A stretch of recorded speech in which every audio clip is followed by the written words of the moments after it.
first down. I've always kind of like just that. Doesn't do it for me. They gotta change the touchdown song. No one wants Bon Jovi, guys. Like it's, and I know you can't go back to the old one with the. This is our It's house. just the it's the most cringeworthy celebration song of all time. And I know you can't go back to the Pederast there that they used to play with the touchdown song. Hey, yeah. Oh, yeah, no, yeah. Is that Gary Glitter? Yeah. Yeah. Bad person. Yeah. But if I, this is, it's so bad. It's so bad. It's just so bad. Oh, God. I love when you get into music that you don't like. It's always the best.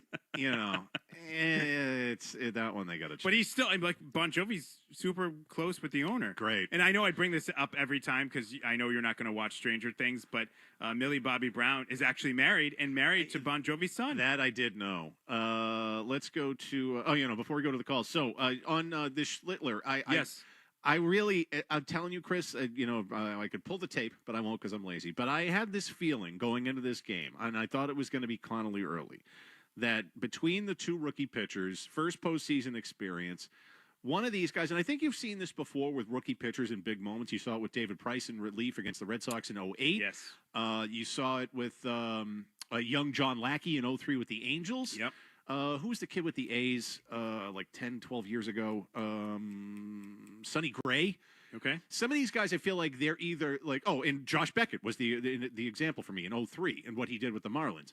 Some of these guys either have a massive chip on their shoulder and like, I'll prove you because you think I'm a rookie, I'm going to crap my pants at a big moment. Or, and I think in Price's case, they're like water off a duck's back or too dumb to realize the gravity of the moment. So you just go out there and throw your hardest and do your damnedest and you're lights out. I thought it was going to be Connolly early. I didn't know enough about this Schlittler kid, so shame on me. But I thought it was like early's look good. He's had good command. And I know his only road games that he had played since he had been called up were against the homeless A's in Sacramento and what looks like playing in Guadalajara when they play against the Rays down in Tampa. It's George Steinbrenner Field. So like two fake fields. Two minor league fields. Yeah, so I'm like, you know what? He's going to be either a chip on his shoulder or too dumb to realize the gravity of the situation. He's going to have an 0-3 Beckett-like performance. And he was good. The first time through the lineup, he was 1 for 9 with 5 Ks. But it turned out it was the other guy. And so much so, I'm trying to find the stat, he literally did like what Beckett did. It was insane. That performance he had against the Red Sox the other night. What's the stat? Son of a bitch. I mean, he was the first postseason pitcher to have 12 strikeouts and no walks and a shutout. Yeah.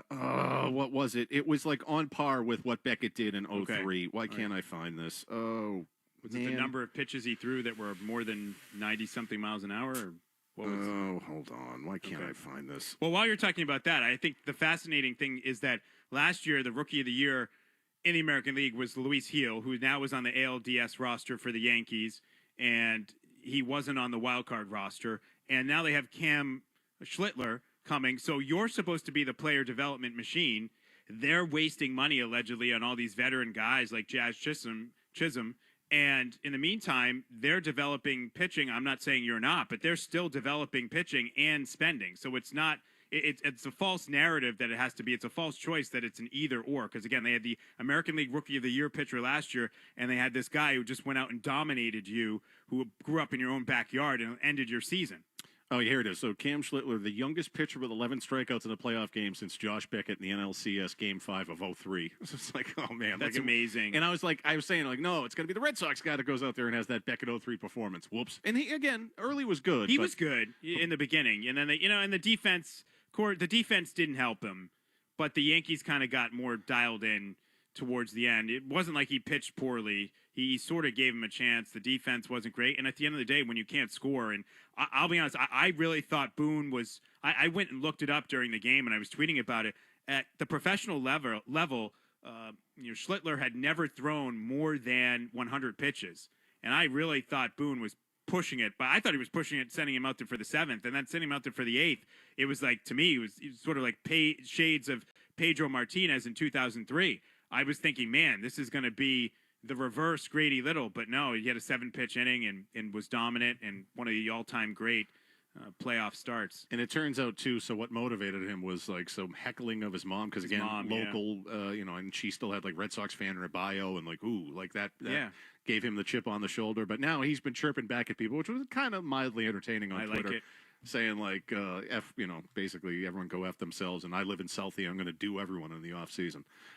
Brendan in Melrose, quickly, I want to squeeze this in before the top of the hour headlines. Go ahead, Brendan. Hello. Hey, what's going on, fellas? Hey, Brendan, what's up? Nothing. It was a Hostess factory. That's what it was. Yes, it was. Thank you, Brendan. And I got a couple of tweets on this too. It wasn't an Entenmann's factory that my Stone buddies used to go raid the dumpster because they'd throw like day old donuts in. It was a Hostess. Oh wow! It was a Hostess factory. So was it still donuts or were they Twinkies? They make the little like powdered donuts. Oh, okay, those I remember those. Yes. Yeah, so it was the Hostess outlet store on Eastern Ave. Yes, so thank you for the tweets and the call on that. All right, headlines here, and then we'll get into the final hour of the show. One open line, you want to join us and anything we've been yelling about, 617-779-0985. It's Gasper and Murray. From the Telford Type Studios, WBZ HD1. It's not just the games. It's Toucher and Hardy, Zolak and Bertrand, Felger and Maz, Joe Murray. For Boston sports fans, it's 98.5, the Sports Hub. Beasley Media Group Station. Essential Sports Hub headline, presented by Celsius Energy Drinks. All right, we'll start with this. Chapel Bill, indeed. It is bell to ass in Chapel Hill, North Carolina, as Clemson is up 28-3 on the 33rd team with 12:50 remaining in the second quarter. Wait, Jim, you mean to tell me they've already put up 28 points in the first quarter? Oh, that's right. Against the defensive mastermind, the greatest coach of all time, Bill Belichick. Clemson leads 28-3 with 12 and change remaining in the first half. His former team, the Patriots, they put out their final injury report of the week ahead of tomorrow night's road game against the Buffalo Bills. Milton Williams, Caleb Chason, Carlton Davis, linebacker Jelani Tavai, all questionable. Ravens ruling out quarterback Lamar Jackson against the Houston Texans. He strained his hamstring in the loss to Kansas City last week. Vikings, J.J. McCarthy going to miss his third consecutive start due to the right high ankle sprain. You get Carson Wentz going up against the Browns across the pond tomorrow. Bucs head coach Todd Bowles said running back Bucky Irving ruled out tomorrow at the Seattle Seahawks. MLB reporter Mark Feinsand says it's a near certainty that Alex Bregman going to opt out of his Red Sox contract, test free agency again. The league consensus remains, however, that a Bregman-Boston reunion the most likely outcome.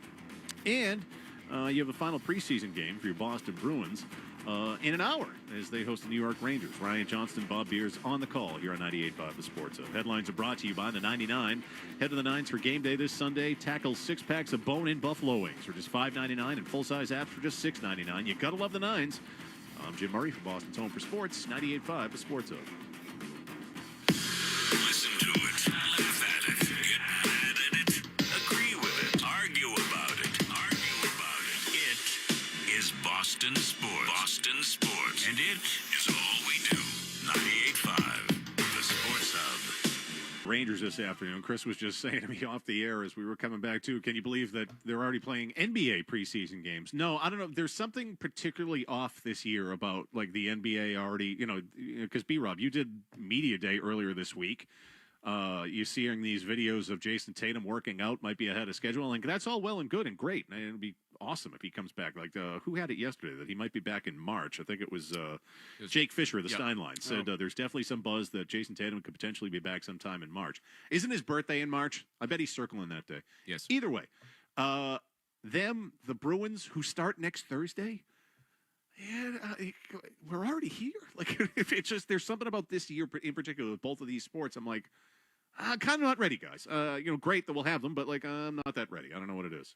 It did feel because you were watching who last night? I watched Phoenix and it was on NBA TV. Phoenix and the Lakers in a preseason game. Another easy touchdown for Clemson. Oh no, there's a flag. It might be coming back. The flag is coming back. Go ahead. Okay. Sorry. No, it's totally fine. Yeah, and I watched that, and then I was looking it up, and I realized it wasn't even like the first NBA preseason game. There's games happening in Melbourne. There's these Abu Dhabi games between the Sixers and the Knicks, right? B-Rob, are those the teams? Yeah, another one is going on right now. The second one in Abu Dhabi. I'm like, so I thought this was like the very first preseason game in the NBA that I was watching last night. And nope, there's other ones going on. And by the way, Jason Tatum's birthday is March the 3rd. He'll be 28. Oh, okay. Anything you gleaned from Media Day this week, or was it more the old, just kind of what Media Day usually is, just like a whole lot of fluff there, B-Rub? Yeah, more of that than anything else. The big thing about camp so far this past week is they're going to be playing fast as hell this year. Like up-tempo, a lot of pace, and whether that is enough to, make up a little bit for Tatum's absence, that'll be the fun thing. But I expect 60 to 70 threes a night, would be my guess at this point. Oh, boy. What? Oh, Jesus. So wait, so they're not going to move away from the three? I mean, I think they're playing up-tempo. I think the threes are very much, if you're starting Hauser, Pritchard, and Derek White, and Jaylen Brown, I think you're taking a lot of threes with that team. Okay, so Hauser's going to start, huh? That'd be my guess. Joe has not revealed anything yet. My guess is we'll see Hauser in the starting five. Wow, that is really, I thought they were going to dial back the threes a little bit. Now I did see this one thing that I thought was interesting, and I want to ask you about B-Rob. Sam Cassell, this guy's two-time NBA champion as a player. He said that this camp that they're doing in terms of the conditioning and everything is the toughest camp he's ever seen. I know Joe kind of poo-pooed that, but is Joe really grinding these guys down to be able to play this crazy up-tempo pace in terms of, just conditioning? Like he wants them to be in a tremendous physical condition. I think that's 100% is true. Like they were 30th in pace out of every team last year. They were last in the league. So if you want to play like that, you got to be able to go.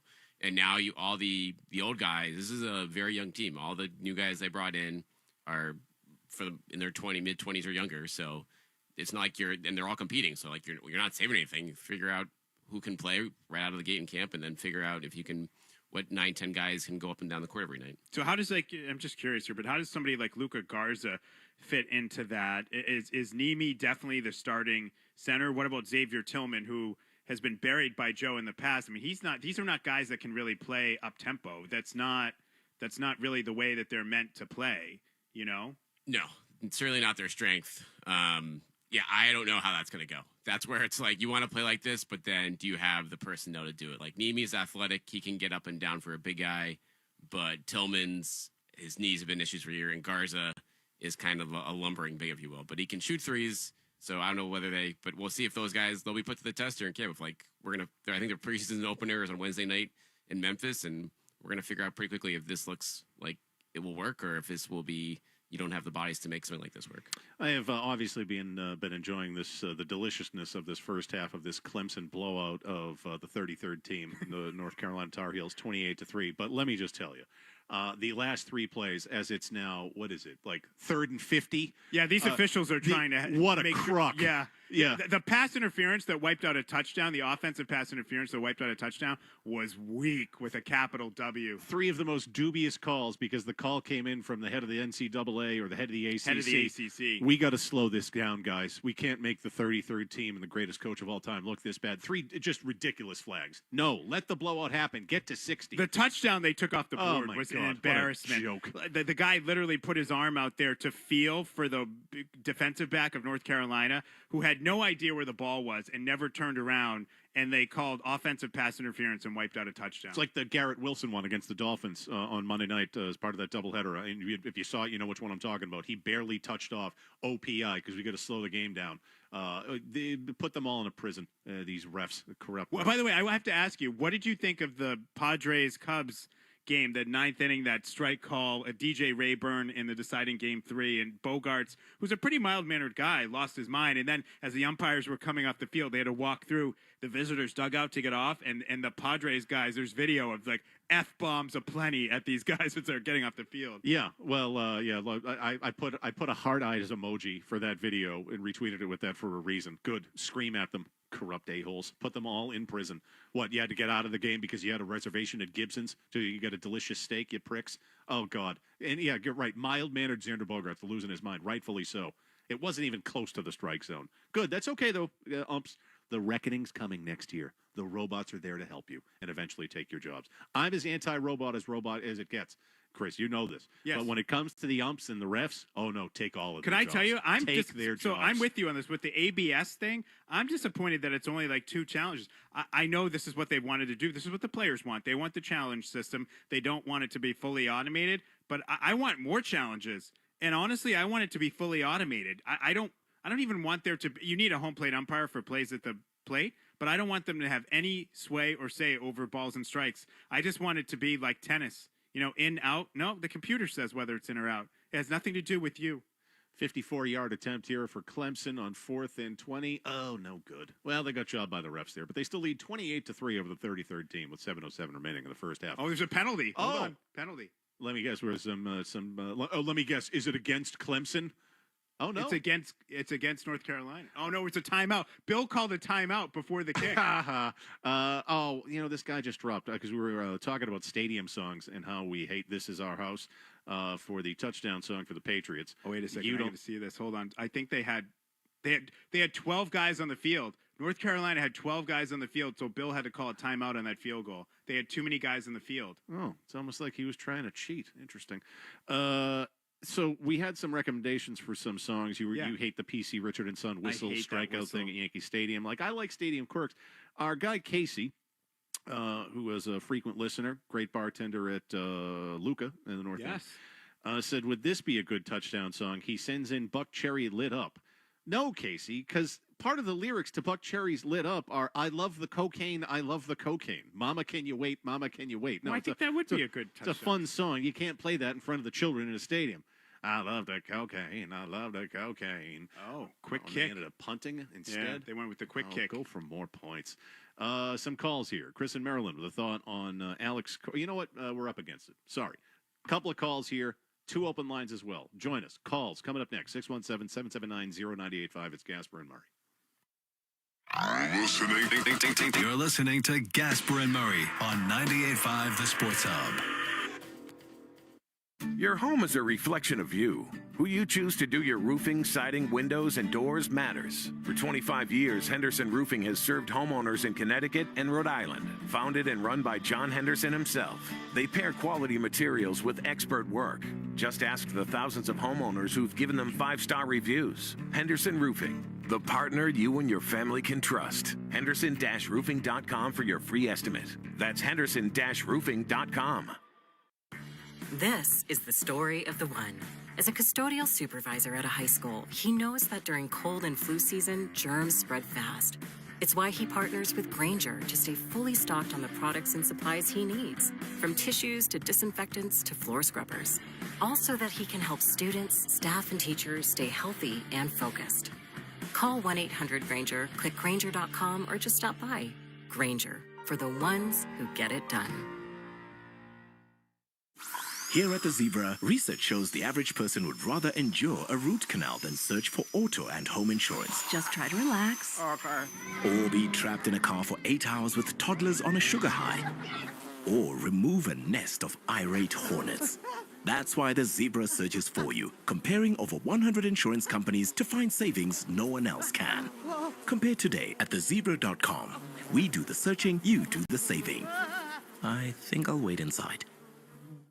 You've put everything into growing your business, every late night and every risk. But you don't have to do it all alone. At Beasley, we take marketing off your shoulders. With our multi-channel solutions, we reach high-intent customers locally or regionally. Smarter ads, smarter growth, that's the Beasley advantage. Are you looking for solid marketing solutions for your business? Go to advertiseinboston.com to find out how we can help. That's advertiseinboston.com. Beasley Advertising. Marketing that's always on, so you don't have to be. With an individual vision plan from VSPDirect.com, you'll start saving an average of $350 or more each year on eye exams, frames, and lens enhancements. Visit VSPDirect.com and you'll agree, vision coverage has never looked this good. Enroll and save today. This is the story of the one. As head of maintenance at a concert hall, he knows the show must always go on. That's why he works behind the scenes, ensuring every light is working, the HVAC is humming, and his facility shines. With Grainger's supplies and solutions for every challenge he faces, plus 24/7 customer support, his venue never misses a beat. Call quickgrainger.com or just stop by. Grainger, for the ones who get it done. Your home is a reflection of you. Who you choose to do your roofing, siding, windows, and doors matters. For 25 years, Henderson Roofing has served homeowners in Connecticut and Rhode Island. Founded and run by John Henderson himself, they pair quality materials with expert work. Just ask the thousands of homeowners who've given them 5-star reviews. Henderson Roofing, the partner you and your family can trust. Henderson-roofing.com for your free estimate. That's Henderson-roofing.com. It's time to start a healthy relationship with your money. With Navigant Credit Union, there are no hidden fees, great interest rates, and support that puts you first. Make the switch today. Navigant Credit Union, federally insured by NCUA. Changes in your vision can happen in the blink of an eye, but with the right plan, they can also be addressed just as quickly. That's why VSPDirect.com offers a wide selection of individual vision plans that give you same-day vision benefits, so you can get your eyes back on track fast. I mean, enroll and start saving the same day kind of fast, all while lowering your out-of-pocket vision costs by an average of $350 a year or more on eye exams, frames, and lens enhancements. Find your plan today at VSPDirect.com. Chris Gasper. Big Jim Murray. Give me that which I desire. It's Gasper and Murray on Boston's Home for Sports, 98.5 The Sports Hub. Hey, Karen. How would you characterize the week of practice and the lead up to Sunday's game? Focused. I think we've tried to bring energy. I think that our show teams are figuring out how they need to practice and how they need to try to execute to improve. I think that's something that we've tried to focus on after the first couple weeks of, there's a lot of young players that, whether they're in their first or second year, that are getting valuable reps on those show teams. And I know from firsthand experience how critical those reps are against your frontline players. And so I think they are figuring that out, and that in turn leads to better practices, more energy, and better speed.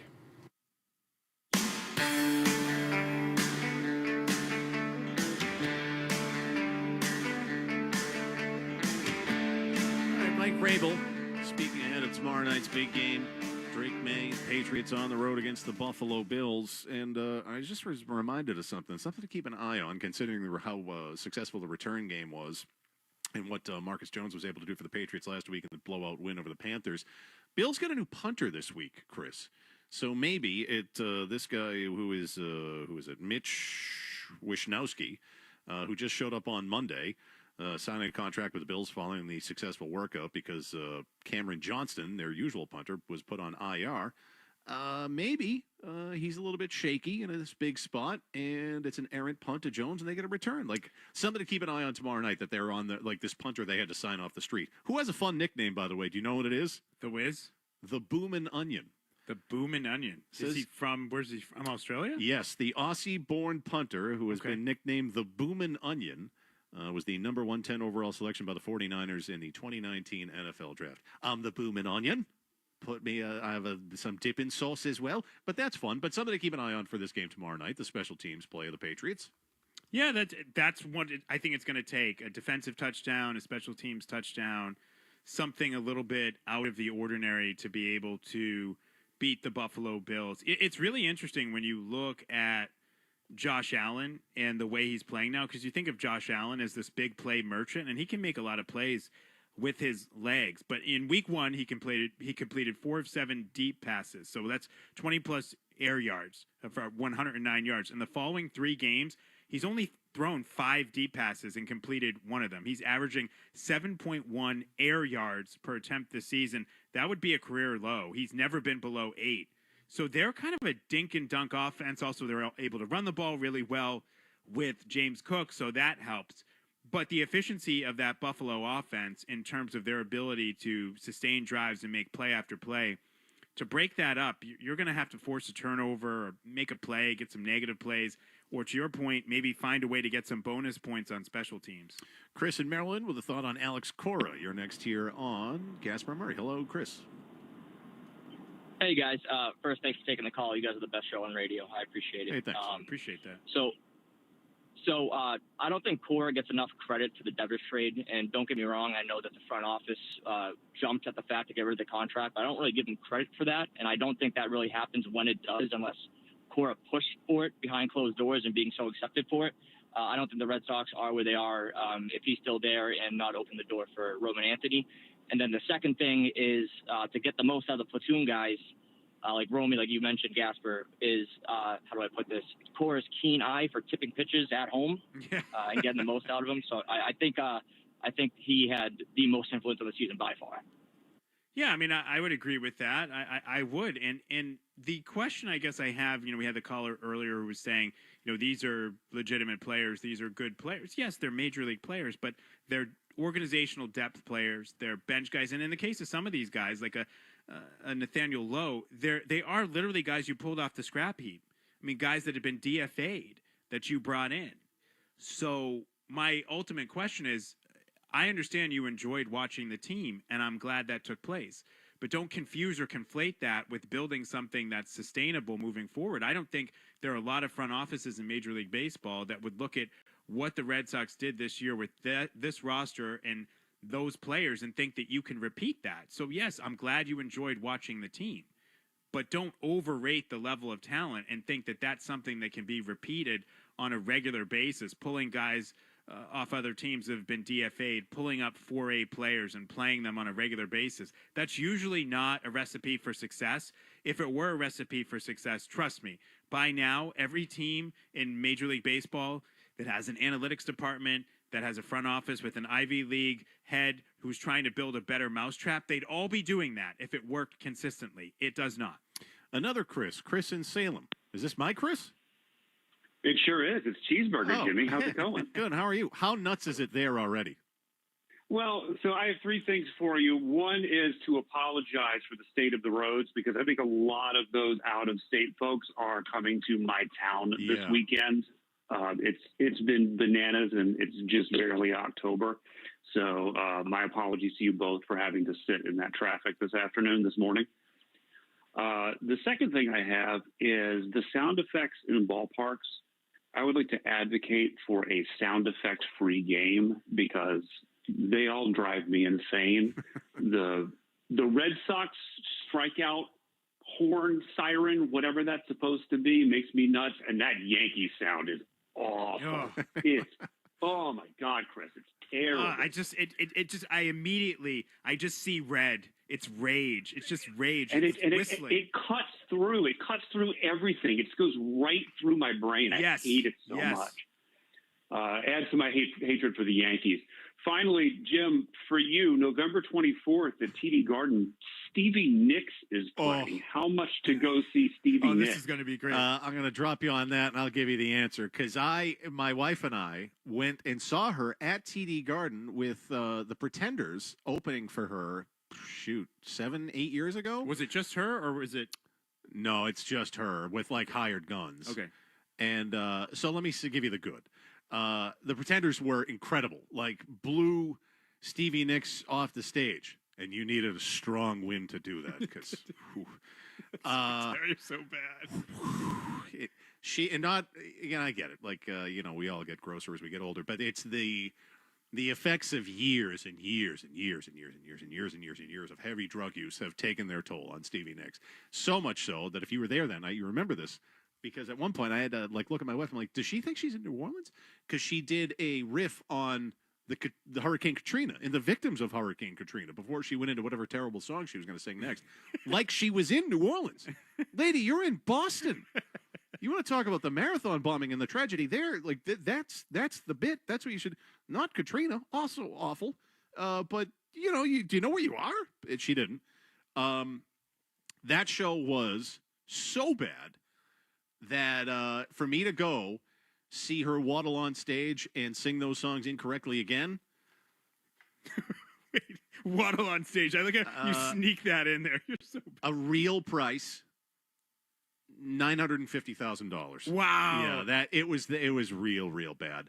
On a side note, though, what if it's Fleetwood Mac? I've always wanted to see Fleetwood Mac. What if she's with? So I saw her also at speaking of New Orleans at the Jazz Fest, Fleetwood Mac 2013. Okay, good, because they can kind of like hide her over there. You just, boy, she's bad. Yeah, no, 900. Did she do Edge of 17? Yeah. How did that sound? Not good. That's a hard song to sing. Yeah. Just like oh,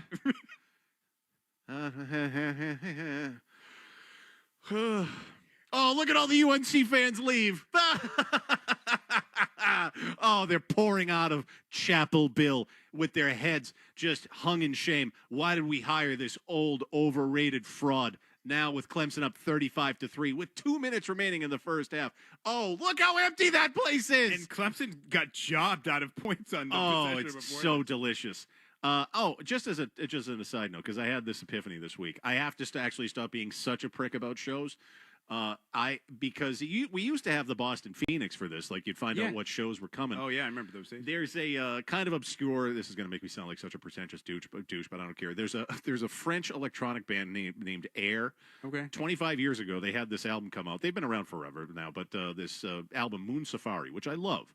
And they're playing it its entirety. And somehow this got fed to my algorithm. I'm like, holy crap, they're doing this? And it looks and sounds amazing. I saw a clip. They played like the Hollywood Bowl. I'm like, son of a bitch. Oh, wow, they played the Hollywood Bowl? Like, I'll go see this. They played here a year ago.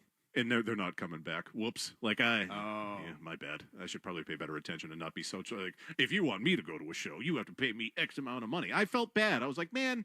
You would have gone to that. Oh, I would have paid like $500 to go to that. I mean, I'm just a simpleton. I'm not a music person on your level or even closer. But I got to tell you, you missed a real good time at Dua Lipa. I heard I missed a real good time at Nine Inch Nails too, but you know me on Friday nights. I just want to go home and drool on myself. I got nothing left. But what I am excited about though is we are en route to 60 points in Chapel Bill. They were just pouring out of that place. Oh, the people so upset. Why did we hire this fraud? Well, wait, hold on. In fairness, and also because I want to see your reaction, which I think is going to be great. How do you know it's almost halftime? How do you know they just weren't going to the concession stand? Not that many people need hot dogs down there. Oh, it's going to be empty by the time it's all over. Oh, no, but tell us again how you're the 33rd team, Mike Lombardi. You other fraud. Oh, this is so good. Should we talk about this on the show? Do we have time? Because that letter that Lombardi just wrote to the boosters that Mike Florio got a hold of? Yes. You know what? We'll do that next because I don't know if a lot of people know about this. Boy, this is great. We'll continue to dump on Bill Belichick, who is getting embarrassed by Clemson today in just delicious fashion. 35-3. 2 and change remaining in the first half. Hopefully there's more points when we return next here on Gasper and Murray.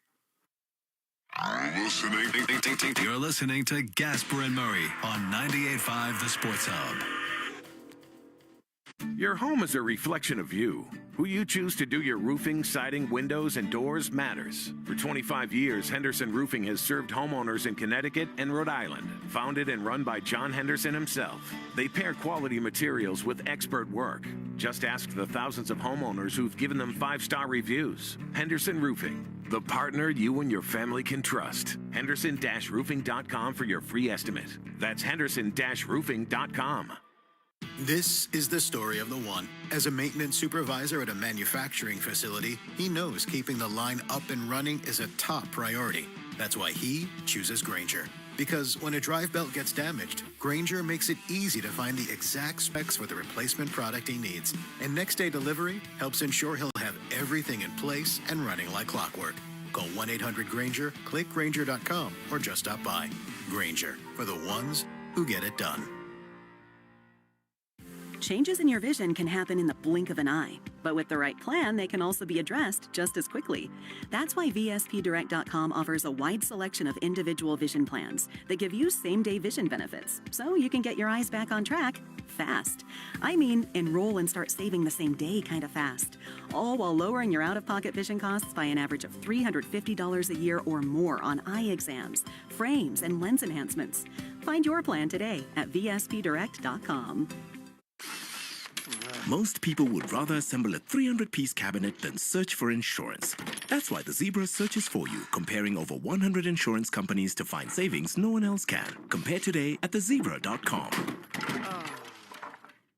Your home is a reflection of you. Who you choose to do your roofing, siding, windows, and doors matters. For 25 years, Henderson Roofing has served homeowners in Connecticut and Rhode Island. Founded and run by John Henderson himself, they pair quality materials with expert work.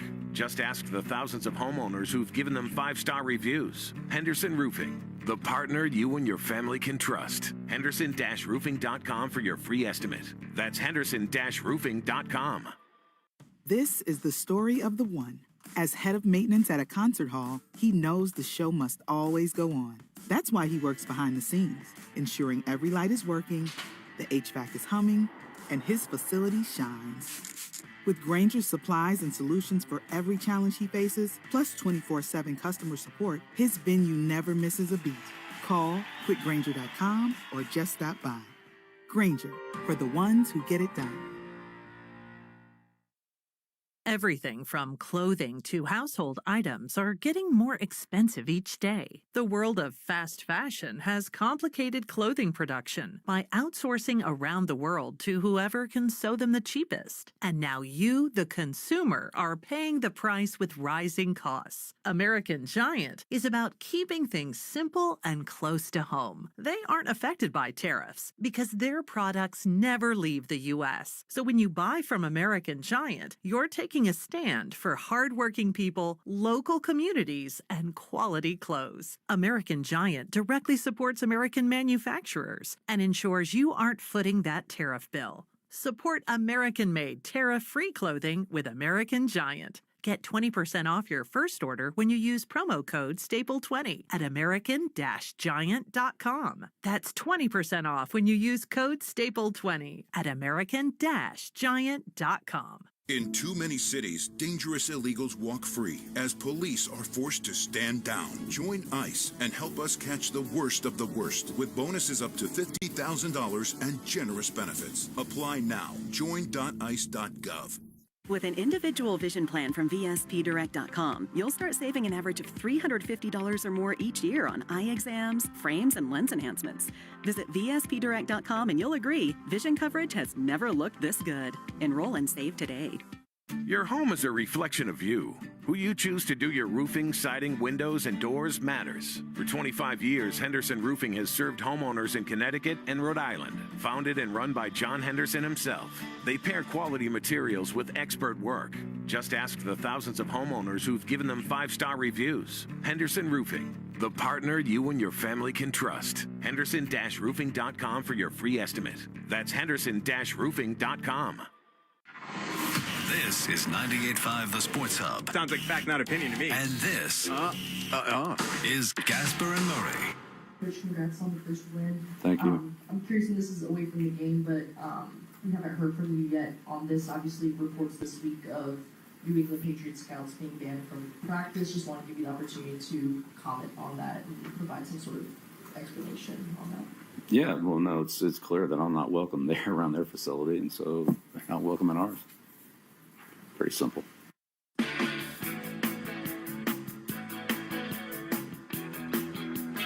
I'm not welcome. And they're not welcome here at Chapel Bill, where they're getting their asses kicked today by Clemson, which is just delicious. Gasper and Murray, 98.5 The Sports Hub here, leading you into the final Bruins preseason game this afternoon. They're home against the New York Rangers. Clemson up 35-3, 1:45 remaining in the first half. So there's this story. Mike Florio, Pro Football Talk, posted this morning that reads as follows. The first year of the Bill Belichick experiment at North Carolina has not gone well. Yeah, you think? And it's not because of his coaching skills. It's because he doesn't have enough good players. Via Doug Samuels of footballscoop.com, UNC GM Mike Lombardi, and giant fraud, I'm adding parenthetically, recently sent an email to donors and boosters explaining the program's strategy for finding better players. The lengthy message explains that Belichick hopes to recruit upwards of 40 freshmen for 2026. He writes, Chris, first and foremost, this letter isn't an excuse or to shed blame on the past regimes. Which means it is. Yeah, right. That's all you need to know right there. Lombardi writes, inviting skeptics to conclude it absolutely is about making excuses or blaming former head coach Mac Brown. It's meant to explain our team-building blueprint moving forward now that we have surveyed the inherited land. Looking back provides an understanding on how to move forward. Like what?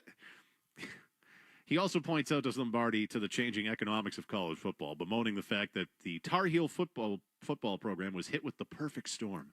Significant money going to high school players and players no longer caring about colors, shoes, education, or a great campus. And that money became the method of entitlement. Recruiting became more transactional. Perfect storm?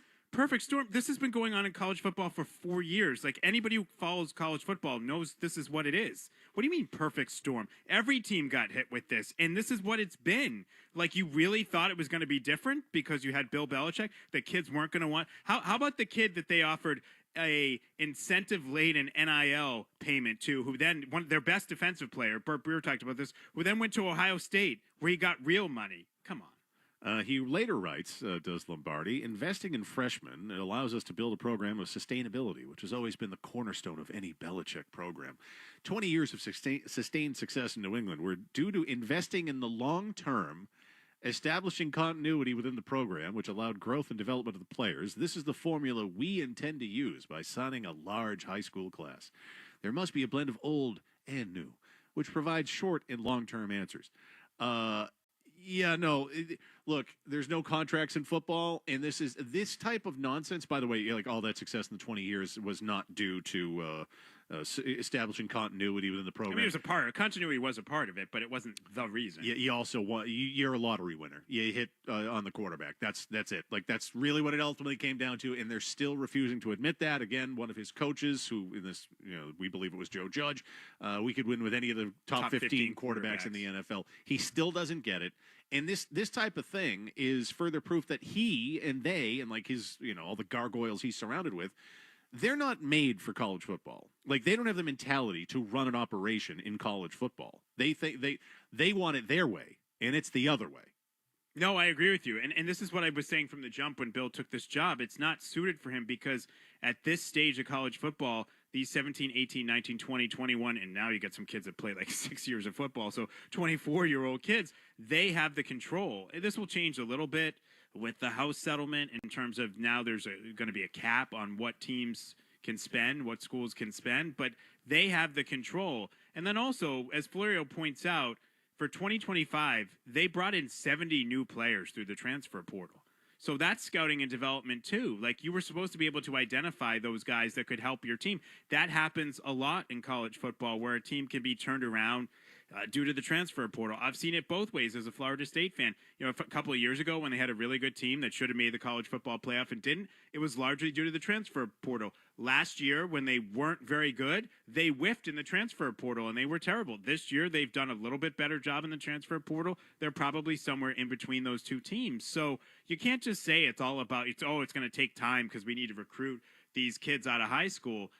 You can turn around a program pretty quick now in college football with transfers, and for all the transfers that they brought to the table, they're just not getting enough out of them right now. And the other thing I'll say quickly, Jim, on college football is I do think Bill Belichick is a great coach. I do think he's an X's and O's mastermind, but that matters far less in college football than it does in the NFL because the talent gap is so wide in college football. It's the talent gap between team number 1 and team number 32 in the NFL is much more narrow than the talent gap in college football between, say, team number 10 and team 60. And I'll say that's where, North Carolina is, somewhere in that 60 range or whatever.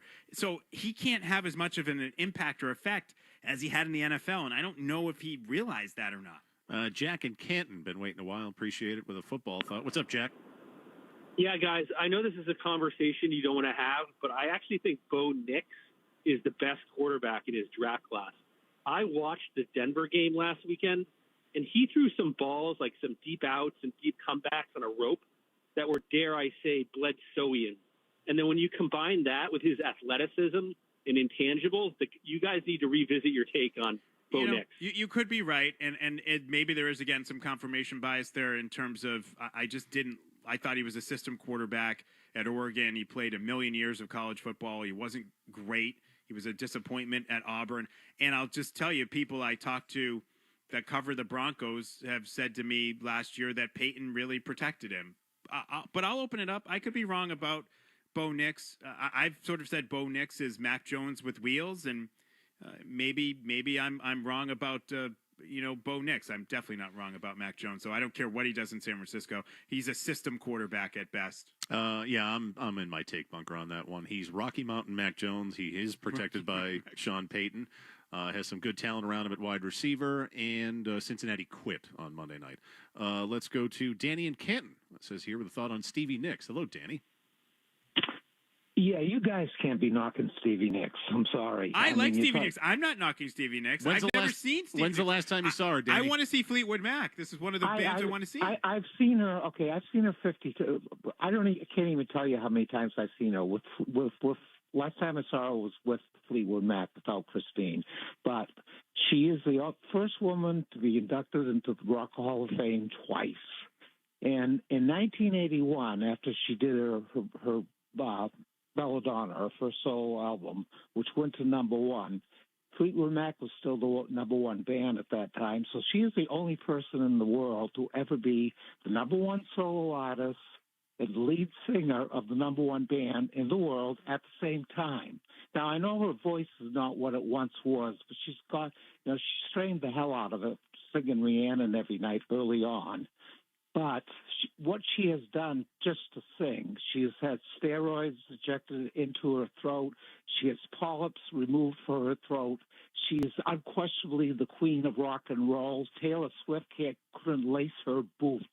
All right, look, I'm not knocking the resume, strong Danny. defense. And she's put out some fantastic songs. The reality is, and so, all right, like here, I know that this will get people mad. I'm not trying to do it on purpose, but it's also like, have you heard any clips recently of Paul McCartney? Like a Beatle, one of the all-time I haven't greats. heard. Has he gone downhill? Yeah, I mean, someone has to have the conversation with these people. That guys, like, you're hurting your legacy. Enough. Like, just let the people listen to this on Spotify. We don't need to see you live, or just get up there and lip sync it, because these songs, you're ruining them. They sound horrible. Stevie Nicks, an all-time great, yes, sir. I'm not going to argue with that, but she should not be playing shows anymore because she can't sing, and I also think she's in outer space. And we want to just take a moment to talk about the Katrina victims. It's Boston. Why are you doing this? I will say, to tie it all together, and I've never seen her or Fleetwood Mac is one of the groups I desperately want to see before it's no longer an option. But it's kind of like, to tie it all back together, it's kind of like sports. Like, there's a certain time. Would I love to see Tom Brady roll out of bed and play an NFL game tomorrow? I would. It'd be great to watch Tom Brady play again. But he shouldn't do it. Right, exactly. He shouldn't do it. Good analogy. Yeah, there's a certain time where you've had your time and you can't. And for some reason, because it's not, even though it's physical to a degree in terms of straining your vocal cords, but it's not as physical as professional sports. Athletes are entertainers too, but some of these other entertainers think they can just go on and perform forever. And there's a time when it sunsets and you can't do it anymore. There's clips now of Paul McCartney, and bless him, he's still playing, but you shouldn't be. Like, let us remember the songs the way that they used to sound. The band surrounding him, his drummer is phenomenal, but like, he sounds like a cartoon character. Hey, Jude. Oh, really?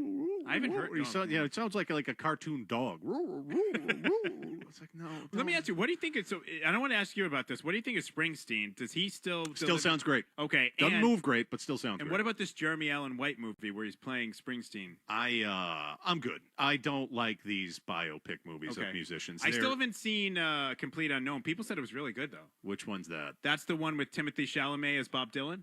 Oh, yeah, I can't stand Bob Dylan. I don't care enough to see it. Like I never got it.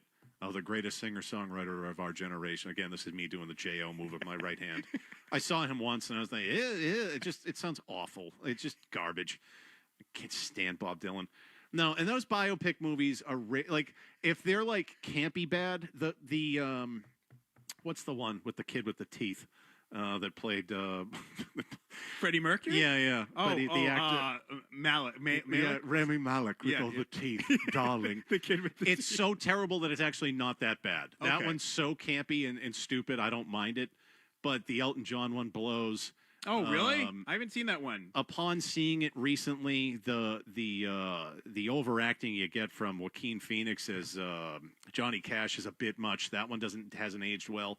They all stink. All those music biopics mostly stink. The Stevie Wonder one blows. Ray Charles. Okay, that one's bad. Yeah. What about the James Brown one? Well, I don't know if I've seen that one. I think there's a. I haven't seen that one either, but I think there was a James Brown one. Well, as we go to break, this is terrible. So TMZ Sports just in with this, and Jesus, we wish them the best. This is awful. Former NFL quarterback Mark Sanchez stabbed last night in Indianapolis, currently in the hospital with critical injuries. Police received a call around 12:30 this morning to a street in downtown Indy for 2 injured people. One of those people was former first-round pick Mark Sanchez. We're told Sanchez was rushed to a local hospital in critical condition. Unclear what led to the violent incident. Just further proof as to why I never go out. You're better off just never leaving your house these days. So we wish Mark Sanchez the best. Awful story. We'll wrap up with 5 questions next. You're listening to Gasper and Murray on 98.5 The Sports Hub. Your home is a reflection of you. Who you choose to do your roofing, siding, windows, and doors matters. For 25 years, Henderson Roofing has served homeowners in Connecticut and Rhode Island. Founded and run by John Henderson himself, they pair quality materials with expert work. Just ask the thousands of homeowners who've given them 5-star reviews. Henderson Roofing, the partner you and your family can trust. Henderson-roofing.com for your free estimate. That's Henderson-roofing.com. With an individual vision plan from VSPdirect.com, you'll start saving an average of $350 or more each year on eye exams, frames, and lens enhancements. Visit VSPdirect.com and you'll agree, vision coverage has never looked this good. Enroll and save today. This is the story of the one. As head of maintenance at a concert hall, he knows the show must always go on. That's why he works behind the scenes, ensuring every light is working, the HVAC is humming, and his facility shines. With Granger's supplies and solutions for every challenge he faces, plus 24/7 customer support, his venue never misses a beat. Call quickgranger.com or just stop by. Granger, for the ones who get it done. Did you know using your browser in incognito mode doesn't actually protect your privacy? Take back your privacy with IPVanish VPN. Just one tap and all your data, passwords, communications, browsing history, and more will be instantly protected. IPVanish makes you virtually invisible online. Use IPVanish on all your devices, anytime you go online at home and especially on public Wi-Fi. Get IPVanish now for 70% off a yearly plan with this exclusive offer at ipvanish.com/audio. Your home is a reflection of you. Who you choose to do your roofing, siding, windows, and doors matters. For 25 years, Henderson Roofing has served homeowners in Connecticut and Rhode Island. Founded and run by John Henderson himself, they pair quality materials with expert work. Just ask the thousands of homeowners who've given them 5-star reviews. Henderson Roofing, the partner you and your family can trust. Henderson-roofing.com for your free estimate. That's Henderson-roofing.com. We all have eyes that we need to take care of. That's why VSP, the leader in group vision coverage, also offers individual vision plans as an affordable option for those of us who don't get vision coverage through work. And like work coverage, you'll be able to lower your vision costs by an average of $350 a year or more on eye exams, frames, and lens enhancements. Just visit VSPdirect.com to find a plan that works for you, and you'll agree, vision coverage has never looked this good. VSPdirect.com. Enroll and save today. This is the story of the one. As head of maintenance at a concert hall, he knows the show must always go on. That's why he works behind the scenes, ensuring every light is working, the HVAC is humming, and his facility shines. With Granger's supplies and solutions for every challenge he faces, plus 24/7 customer support, his venue never misses a beat. Call quickgranger.com or just stop by. Granger, for the ones who get it done. Running a small business is hard enough. Late nights and tight margins. Marketing? That's a whole other job. At Beasley Advertising, we get it. Unlock the power of your business with Beasley Advertising. With hyper-targeted local strategies and 57 trusted radio stations, we maximize your budget to connect you with your ideal customers. Are you looking for solid marketing solutions for your business? Go to advertiseinboston.com to find out how we can help. That's advertiseinboston.com. Beasley Advertising. Marketing that's always on, so you don't have to be. This final hour of Gasper and Murray brought to you by Valvoline Instant Oil Change. Enjoy quick and convenient vehicle maintenance this month. Visit NewEnglandOilChange.com for 15% off your drive-through oil change at Valvoline Instant Oil Change, the official oil change of busy people. Your home is a reflection of you. Who you choose to do your roofing, siding, windows, and doors matters. For 25 years, Henderson Roofing has served homeowners in Connecticut and Rhode Island. Founded and run by John Henderson himself, they pair quality materials with expert work. Just ask the thousands of homeowners who've given them 5-star reviews. Henderson Roofing, the partner you and your family can trust. Henderson-roofing.com for your free estimate. That's Henderson-roofing.com. This is Chris Gasper. I'm not the one who's red-faced and ranting, so who's the baby? This is Big Jim Murray. Takes in your face, sports. And this is Gasper and Murray on Boston's Home for Sports, 98.5 The Sports Hub. I got 5 questions for Chris Casper of the Globe. I got 5 questions that got nothing to do with sports. I got 5 questions. 5! 1, 2, 3, 4, 5. I got 5 questions. I hope this segment ain't too wide. All right, so we wrap up the show each and every week. It's Gasper and Murray here on 98.5 The Sports Hub. Leading you into Bruins-Rangers final preseason game coming up in just a few minutes. Question number 1, Chris. Certain hotels, I don't know if you've seen this. Have you heard about this? Certain hotels are starting to offer scent-based alarm clocks, so you're waking up to a smell instead of a loud noise. What smell would you like to wake up to if you could choose? Ooh, barbecue ribs. That would be great. Wake up to some barbecue ribs. I would be all about that. I'm curious if that would wake me up. You know what wakes me up now is my alarm clock? My dog defecating inside the house.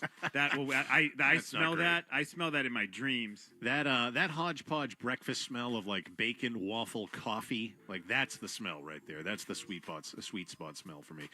Wheel of Fortune had their biggest winner ever the other night. She pulled the $1 million card after getting the final puzzle correct. What TV game show would you do the best on?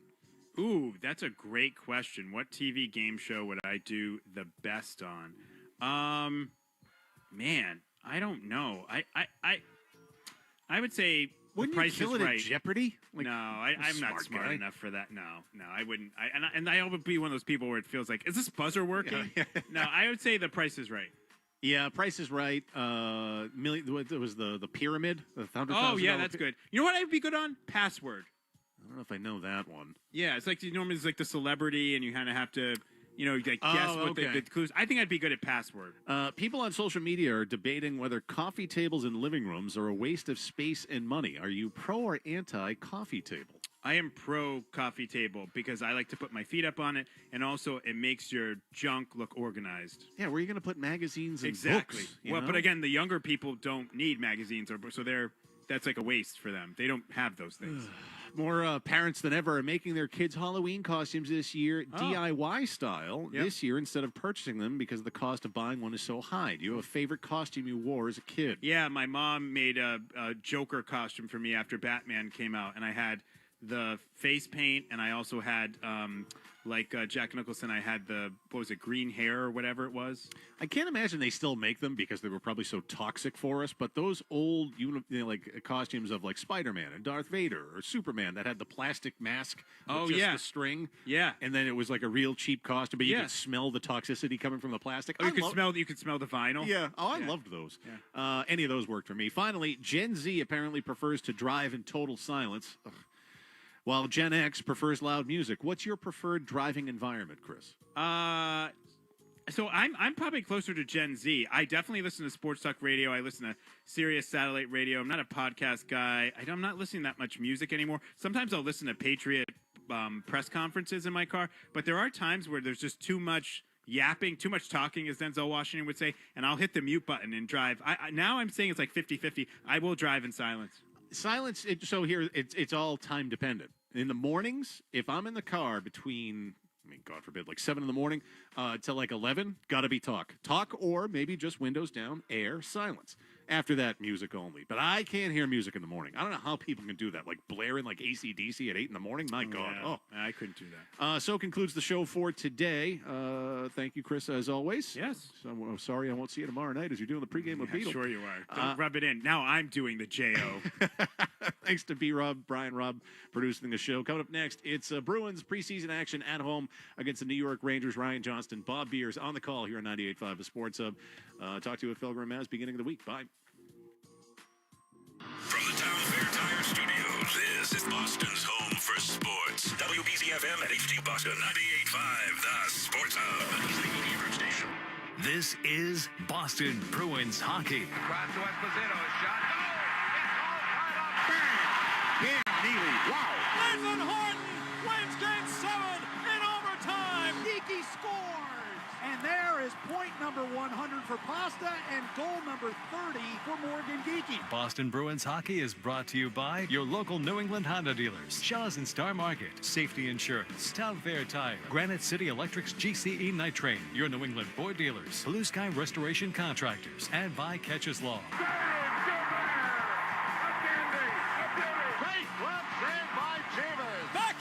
St. Thomas. Swayman made a great stop at the far post. And by Dairy Queen, Peerless Boilers, TimberTech Decking and Railing, Charles D. Sheehy, Wendy's, Live Nation, your Boston area Lexus dealers, Tito's Handmade Vodka, and by Valvoline Instant Oil Change. Back to Orr. Put in. His 100th point. Backhand score on a penalty shot for Raymond Bourque. David Pasternak calls game, and the Bruins win it 2-1. Bergeron! Bergeron! And the Bruins win the series! Now, here's Ryan Johnston and Bob Beers. From TD Garden, it's Boston Bruins hockey as this afternoon the Bruins wrap up their 6-game preseason schedule with one final dress rehearsal against the New York Rangers. Great to have you with us alongside Bob Beers. I'm Ryan Johnston. Even after 9 players were cut from training camp yesterday, the Bruins will still have some roster decisions to make this weekend. But the lineup that hits the ice today looks very much like one we might see when they start to count these games for real on Wednesday night. So, Bob Beers, what does Marco Sturm want to see from his mostly NHL roster today? Yeah, first of all, you want to get through it without an injury, but you don't want to play to not get injured, right? You play the game the right way. I think maybe making sure that the systems are implemented the right way and guys are processing it and getting their footing under them. I mean, this is, we saw David Pasternak once, and he looked good in his first game. I'm not too concerned about individuals. It's more as a team and how they play together, and then how do the lines kind of come together and gel. It's primarily the team you're going to see on Wednesday night for the first game of the season. Maybe 1 or 2 still question marks. There's still 17 forwards here. Only 12 can dress. They can only carry 23 players overall, so that means, there's going to be several more cuts coming tomorrow, and a lot of them have to clear waivers. So there's some decisions still to be made. Most of those guys are not in the lineup here today. Guys in the lineup here today, primarily, maybe with 1 or 2 exceptions, are going to be here. So it's more how the guys working together, how they playing together, how those systems look, how have they accepted and processed those systems to make it look the right way and the way that Marco Sturm wants to play. And speaking with the media a short time ago, he said, he wants to emphasize on the power play tonight, especially because they've been working on that a lot over the last 3 or 4 days. Bruins and Rangers wrap up the preseason, and we'll have the opening face-off coming up next on the 98.5 The Sports Hub Bruins Radio Network, driven by the versatile Honda CR-V at your local Honda dealers.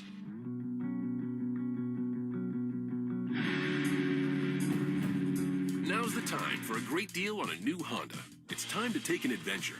For a limited time, well-qualified buyers can get a 4.49% APR on a 2025 Pilot. Hurry into your Honda dealer today. See dealer for financing details. Hey, it's Big Jim. Heading to a game of the Garden this season? Do what I do, just take the train. With Commuter Rail, kids 11 and under always ride free. If the game's on a weekend, ride with $10 weekends. Plus, ride free after 9 p.m. on Friday and Saturday nights through October 4th. Perfect for after games. Get tickets on board or with the M-Ticket app. Kids eat free at the 99 every Sunday in October.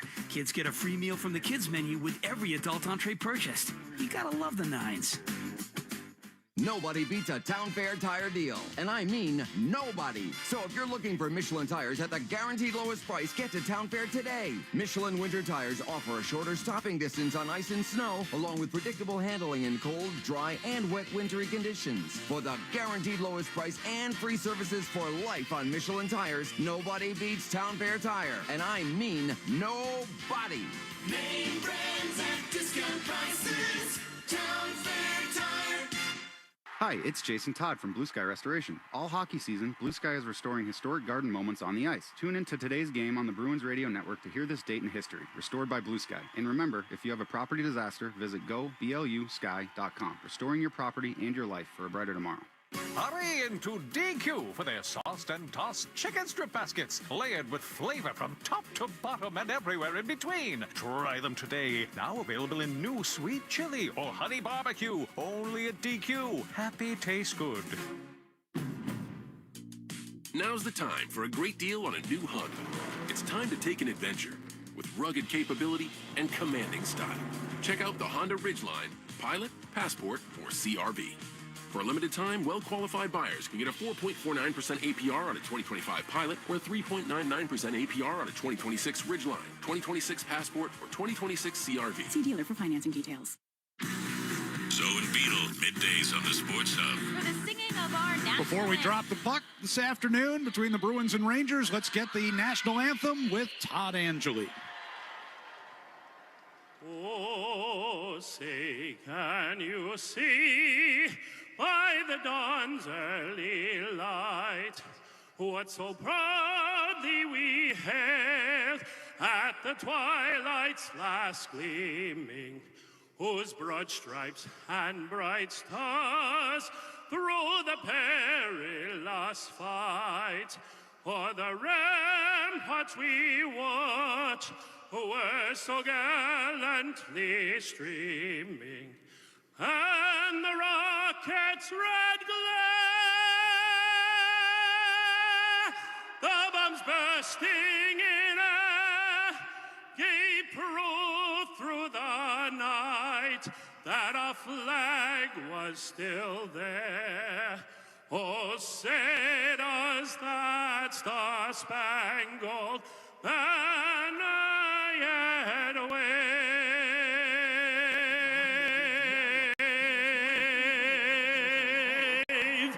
o'er the land of the free and the home of the brave.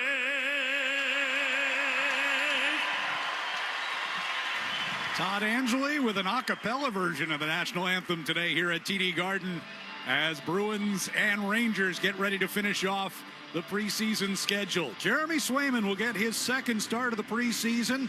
Took a shootout loss against Philadelphia here on Monday. Stopped 19 out of 21 in 65 minutes of work.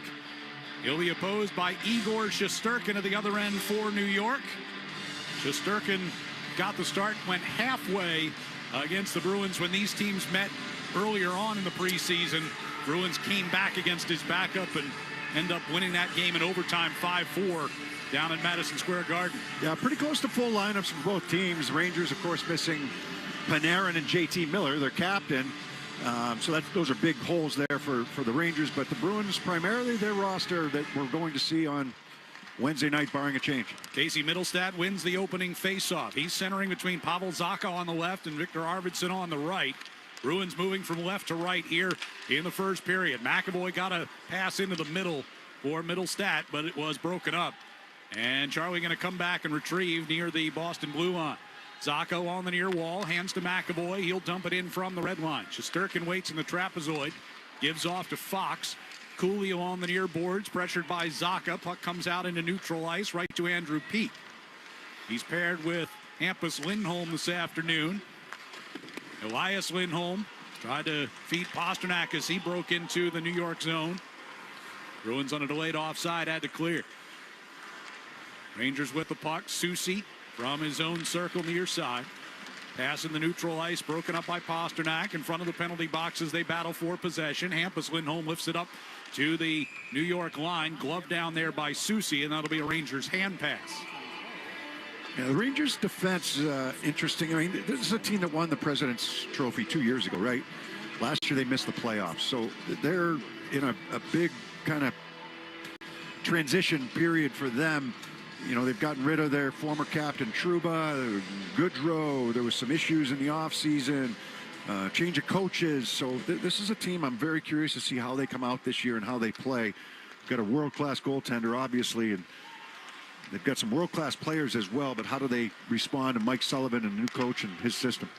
Pasternak will feed Geekie, who sends one right to the front of the net. Shesterkin sticks that off toward the near side wall.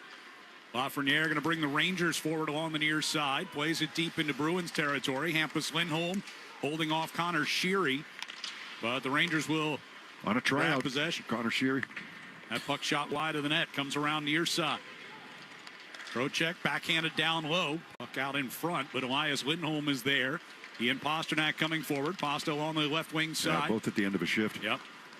Rangers win the puck back as they were making some changes as well. Swayman going to make his first stop at the far side of the crease on Taylor Radish and hangs on to it. Yeah, Swayman's game the other day, didn't see a lot of shots, right? I mean, I think Philly had, 5 shots almost halfway through the game, so there wasn't a lot. He had a lot of touches, And that came back to haunt him in the second period, where he had kind of a read that he'd like to have back, I think, or he goes back to get a puck and goes off a leg, and all of a sudden the puck's in the back of the net. But I thought third period and overtime, excellent, and it's good to see him kind of respond that way. And his a couple of goals there in the second period, one to beat him clean, and then the one that was a turnover off of a touch for him going behind the net. So, and that's going to be important. The touches, right? We talked about that during the game. He hadn't seen a lot of shots, but he'd been going behind the net to play a lot of pucks. And the way Marco Stern put it was that the way that we want to check in the neutral zone is going to force a lot of dump-ins, a lot of wraparounds, and our goaltenders have to be good in that area. Zadorov in front of the Bruins net. Puck played around toward the far side by Yoki Haru. Collision in the far corner, as you know, knocks Rempe down. That's a big collision. There's a lot of bodies over there, right? Zadorov, Rempe, and Jeannot, and some big boys. A lot of beef battling in that corner. Asamont gets it into the Ranger zone, into the far corner. He takes a hit from Susi on the end boards, cuts back toward that far corner and stays with the puck. Corrali with a shot in and out of the glove of Shesterkin. A little bit of a surprise for me today was Husadinov playing on this fourth line with Corrali, and it's in Kastelik. So Kastelik getting into it with Rempe behind the net. So I'm not sure where he fits in this lineup. Husadinov, he's more of an offensive player, so playing him on the fourth line might get some second power play time, but he's one of the many questions at forward right now. Rempe bringing in behind the Bruins net. Husadinov cuts in front of him, wins that puck back. Lohrei to McAvoy off the near wall. Kastelik trying to poke it out of the zone. Vakanainen was able to hold it briefly, but now it's free. At center ice, Corrali and Zibanejad came together. Corrali backhands down toward the right wing corner. Zacha chasing in there against Schneider. Rangers will start out moving from right to left here in the first period. Cooley through the neutral zone. Pass over in front of the Bruins bench for Berard. Turned over on a delayed offside. Middlestat will bring the Bruins back. Has some help coming down the middle. Goes all the way across for Arvidsson, who tried to hit Zacha coming down the middle. Here's Peak now. In toward the slot for Arvidsson. His shot blocked off, and Berard will start out for the Rangers. Chips it in from center ice and heads off on a change. Peak to Hampus Lindholm. Keeps it moving around toward the far corner to Middlestat. And now off the wall to Lindholm once again. Knocked away from him at the hash marks. Rangers try to get set up. Pass in Trocheck's direction was deflected up into the air. Knocked it out of the air with his stick. Played back toward the far point man Fox, who keeps in. Gave it up, got it right back. Tried to throw it to the front. That was blocked. Whistle through the slot. And taken over along the near side by Arvidsson for the Bruins. 15-20 to go here in the first period. No score. Both teams getting some changes up ice as Peak takes his time behind the Bruins net. Passes all the way to center ice, trying to get it to Elias Lindholm. That was forced back. And Peak will retreat all the way back to the end wall. Yoki Haru to Geeky along the near side. He's under pressure. And it's ripped around the boards by Parsonen. Helped out of the zone by Pasternak. Rangers will come right back here. Parsonen backhands it up off the glass near side. Zadorov to it first in the near corner. Reversed it toward his defense mate Yoki Haru. Fraser Minton started up ice. Now he's got Pasternak on the right side. Pasta tried to get it back to him. It was deflected. Puck loose in the high slot. Pasternak able to tap it toward Minton. And back to Zadorov. Pasternak along the left wing side now. Out of the blue line, hands off for Zadorov. Couldn't get a pass through Rempe's skates. Second effort does. Yoki Haru on the left circle throws one toward the net, and Shesterkin kicked that away. Left pad, left skate. Geeky in the right wing corner to Minton. Minton moving in at a tough angle, got it across, and they score. Zadorov fed by Fraser Minton, and the Bruins strike first here in the first period. Yeah, broken line change here for the Bruins, but good pressure. I mean, Pasternak's all the way out by the blue line at one point. Drops his puck off for Zadorov. They keep it in the zone. They keep the play alive. And eventually, a battle won by, in the right wing corner. I think that was Geeky who won a battle in the right wing corner. Gets this pass out. Two Rangers on him. Gets it to Minton. And then Minton starts to attack the net from the right wing side and makes a backhand pass to Zadorov, who cheated down into that left wing circle, base of the left wing circle. Good pass, backhand, and Zadorov makes no mistake. Zadorov owns the Rangers this year, huh? Overtime winner the other day. Yeah. 2 goals here in the preseason. He owns them in preseason, anyhow. Zadorov had 4 goals last year. He has put up some numbers here and there over the course of his career. 14 goals with Calgary back in the 22-23 season. So Bruins on the board first here. I mean, he can shoot it. That's just coming down back door. That's instinct, right? Coming down and finding the open lane. You had 2 Rangers in there on Geekie. Geekie wins a battle to get that puck to Minton. Now everybody's got to adjust for the Rangers, and not enough of them to go around to find Zadorov coming back door. McAvoy will carry through neutral ice here. Deals a pass off to the left wing side. Jeannot all the way down into the corner, and now behind the Ranger net. Tried to tuck one around the near post. Shesterkin was there. Berard leads the Rangers up through center. And a dump in. Lower eye sends it up the near side, but out of the reach of Asimon. Turned over in the neutral zone. Susi to Trocheck. Back toward the near left wing side for New York. Dump in by Sheary. All the way around the far boards. It comes to Kastelik. 13:20 left here in the first period. Peak to Kastelik. Pass picked off at the red line. Trocheck to Lafreniere. Now Sheary on the left wing. Battle for possession. Kastelik, Corrali, both digging for it along the near wall for Boston. Corrali, backhander was blocked. Sheary got it across toward the far side. And the shot by Borgen got through. Stick save by Swayman. That was a big trade that the Rangers made last year for Borgen, right? Kako. Borgen with another shot. That one blocked. Borgen's a reliable defender. Right shot defenseman. Seattle couldn't re-sign him or didn't think they were going to be able to re-sign him. The Rangers did. They made the trade for him and did re-sign him. But Kako was a pretty high pick. And now in Seattle. With that trade, Borgen ended up playing between Seattle and New York last year. He played 84 games. As the puck cuts out into neutral ice. That's what we used to play when we played the neutral site games. I don't know if you remember those or not. We played 2 neutral site games per year. Well, you got the jump 84. on the rest of the league, who will all be playing 84 starting next year. Yep. I think he was one of a half dozen players in the league who played more than 82 last season. Arsenin backhanding into neutral ice. You don't get more pay for it. Played 2 for free. Arvidsson gives to Zacha in the neutral zone. Middlestat, with the Bruins starting a change, just sends into the New York zone and then turns back. Cooley will carry the Rangers forward. His pass toward the right side, kick back toward him, and that will send the play offside. 11:44 left here in the first period at TD Garden, and the Bruins are out to a 1-0 lead on the Rangers here on the 98.5 The Sports Hub Bruins Radio Network, driven by the versatile Honda CR-V at your local Honda dealers.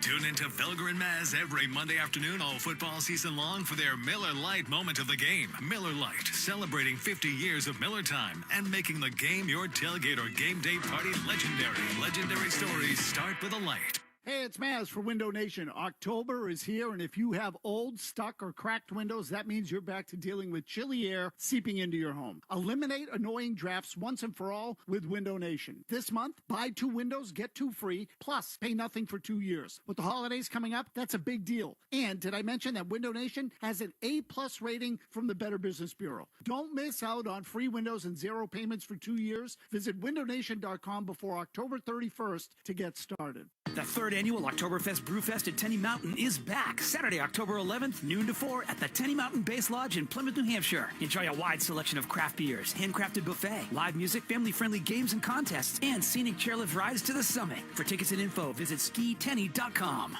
The tents are up for Mainly Tub's biggest sale of the year. The huge annual Fair is Fair sale. Take advantage of thousands in savings on saltwater hot tubs, swim spas, and saunas. We're bringing back 0% APR for 60 months financing with hot tubs starting at $62 per month, along with a savings of up to 25% off saunas, plus free saltwater system upgrades. The huge annual Fair is Fair sale is going on now through October 13th at Mainly Tub's 7 New England showrooms and at the Topsfield Fair. Toucher and Hardy, mornings on the Sports Hub. Bruins with a 1-0 lead, 11:44 left here in the first period. Nikita Zadorov, second of the preseason, set up by Fraser Minton and Morgan Geekie at 5:55. is the difference in this one. Bruins made some roster cuts yesterday. More coming this weekend. But Tomorrow. Patrick Brown, Michael Callahan, Georgi Merkulov, Victor Soderstrom, and Riley Tufte all placed on waivers in order to assign them to Providence. And then Frederick Brunet, Riley Duran, Brett Harrison, and Fabian Lysell were all waiver exempt. They were assigned as well. The way I understand it, Ryan, is that tomorrow afternoon is when the rest of the cuts have to be made because they have to clear waivers by Monday. Right. So there's only 2 players on the Bruins that are currently here with the Bruins right now that are on the bubble that we got an icing call. There's only 2 players that are currently on the Bruins roster that do not have to clear waivers, and that's Matt Patra and Fraser Minton. Everybody else has to clear waivers. So they've got some decisions to make on those players. Patra not playing today. Minton just had a nice assist on the Zadorov goal. Yeah, among those kind of bubble players who are not in uniform today, Tay Blumel, Johnny Beecher, Alex Steeves, Jordan Harris, Jonathan Aspero, Jeffrey Viel, and Matt Patra. Well, so Aspero and Harris are your 7th and 8th defensemen, and not in any order. My guess is that Harris will probably be here. Aspero's played pretty well, but I don't know if they're going to carry 8 deep. Right. You know, and then do they want to carry 3 goalies? So they've got some. You can only carry 23 players. Yeah, that means 5 more cuts. Yes. Minimum. The puck is lobbed into neutral ice here by the Rangers. You carry 8D and 1 extra forward. You carry 3 goalies, 1 extra forward, 1D. Or you carry 2 goalies and 2 forwards and a D. So that's stuff that they're going to have to sort out here after today's game. Eyssimont tried to play it down toward the end boards, picked off by Trocheck. Lafreniere off a cross-ice pass, lost it in front of the Ranger bench, dumped back in. 10:15 left here in the first period. 1-0 Bruins have the lead. Lafreniere from the red line. Chips into the right wing corner. Jokiharju reversed it towards Zadorov, comes back to him. Jokiharju up the near side finds Kastelik. Tipped it past Susi, who turns to retrieve. From the near circle, Susi played it across toward the far side. Borgen back toward Susi. And again to Borgen. Yeah, Rangers are trying to get a line change. Bruins get possession as Jokiharju's pass too far from Middlestat. Deflects into the far corner of the Rangers zone. Schneider going to wrap it toward the near side. Vakanainen tried to headman it for Laba. Couldn't get out of the zone cleanly. And now the Bruins able to win that puck back. Zacha poking it toward Middlestat. Takes a shove from Radish. Hussel on the near circle. And Schneider poked it up toward the blue line and out. McAvoy finds Middlestat out in the neutral ice. Arvidsson tried to bring that puck forward, but ran into trouble against Vakanainen. Now Zacha proceeded the puck into the Rangers zone. Had to go back and tag up. Vakanainen will go back behind the New York net. 8:50 to go here in the first period. Shots 3-2 in favor of the Bruins. Hampus Lindholm pass toward the far side. Geekie got knocked down as the puck was coming in his direction. From the red line, a dump in by Gavrikov. Hampus Lindholm along the end boards. And Peak were both. Good stick by Peak in front. Top of the circle. Cooley with a shot blocked off of Peak. He's back around the near side from Lindholm. Comes back down low. And the Rangers with a chance here. Cooley pressured by Lindholm. Wouldn't let that shot through. Anajado on the far corner against Hampus. Peak gets in there as well. 8:10 to go here in the period. Anajad wrapped it around toward the near side. Gavrikov the left point. Get it back down low, deflected. Elias Lindholm's got it on his stick. Moves over to Hampus Lindholm. Deflected puck coming through neutral ice. Gavrikov keeps it away from Pasternak. Moving back into the attack zone for the Rangers, and Rempe off a drop pass able to get the shot, but it went wide of Swayman. Now the Bruins will move forward. Geekie coming up the right wing side. Runs into Susi. Jokiharju, center blue line to Zadorov. Throws one toward the slot. Bounced away from Eyssimont, who was tangled up in there. Eyssimont Able to knock one away from Borgen, but gets forced out into the neutral ice. Everybody getting tangled up as Acemont went down. Good stick, though, by Zadorov coming back, yeah. Rempe in the lineup here for the Rangers. He became kind of a folk hero there in New York, right, for dropping the glove. But I think there's more to him. They're talking about him and being more of a player, straight ahead speed, can get there. You know, can he be an everyday player? That's what they want from him, and everybody knows what he can do when he drops the gloves. But it's more like, you know, be mature, make the hit when it's there, make the right hit, and do it the right way when it's there. But become a player, and we've got some high hopes for him. Usnadinov on the right wing side here for the Bruins. Around to the far corner. Vorai came all the way down into the corner to get that puck, but his pass behind the net taken away by Schneider. Led through neutral ice and back into the Bruins zone, but McAvoy comes back to play. Off the near wall, a pass intended for Usnadinov, going to go for icing. With 6:29 to go here in the first period. So it's been a pretty tame game so far, and I expect that from this type of game here today. Last preseason game, nobody wants, you know, crazy stuff. Something happens, you know, right. You might see something different. But did you see the Tampa-Florida game the other day? I saw full penalty boxes. I know that. The Battle there of was Florida. None of that, man. They were going at it. Face off to the left of Swayman. Yeah, I saw the photograph of, I think it was about 4 guys apiece in the Chippy, loaded in the penalty boxes. A number of guys didn't finish the game, just I think more out of precaution than anybody else, anything else. And like, we don't need this guy getting hurt, this guy getting hurt. Let's just take him out, you know. And there's Parsonen along the left wing circle for the Rangers. Almost 200 penalty minutes in that game. That's the way preseason games used to be. Well, used to be, yeah. Puck gets dumped in around the boards of the Bruins zone. McAvoy reversed it to Lohrei. Corrali on the far side. Couldn't get it past a pinching Fox. He'll come back toward the near side. McAvoy got it to the blue line, and Gavrikov and Kastelik battle for possession just outside the blue line. Parsonen lifts it across ice into the far corner. Lohrei there. Gavrikov, a new addition to the Rangers defense. You know, they lose Keandre Miller. They traded Trouba last year. He played really well in New York the other day. Gavrikov did. And he's going to be a good addition. He's going to play alongside Fox. At least to start. Deep in the Ranger zone. A chance in front for Zacha. They score. Middlestat able to feed him from behind the net. Bruins up 2-0 here in the first. Yeah, nice job down below the net, or behind the goal line, I should say, behind the net. Sealing the boards off and not allowing the Rangers to clear this puck, and then the Bruins go to work down low. Both goals have come starting below the goal line and then attacking. Arvidsson banks it off the boards to Middlestat. You've got 2 Rangers kind of focused on those 2 players down below the goal line, and that leaves Zacha wide open. Drifts off from the very front of the net, just off to the right, to the left of Shesterkin, gets this pass from Middlestat and deposits his blocker side on Shesterkin. So Zacha gets his first of the preseason and his 3rd appearance. First point for Victor Arvidsson in 3 games in the preseason as well. Middlestat will pick up primary assists, giving him 3 in 3 starts this year.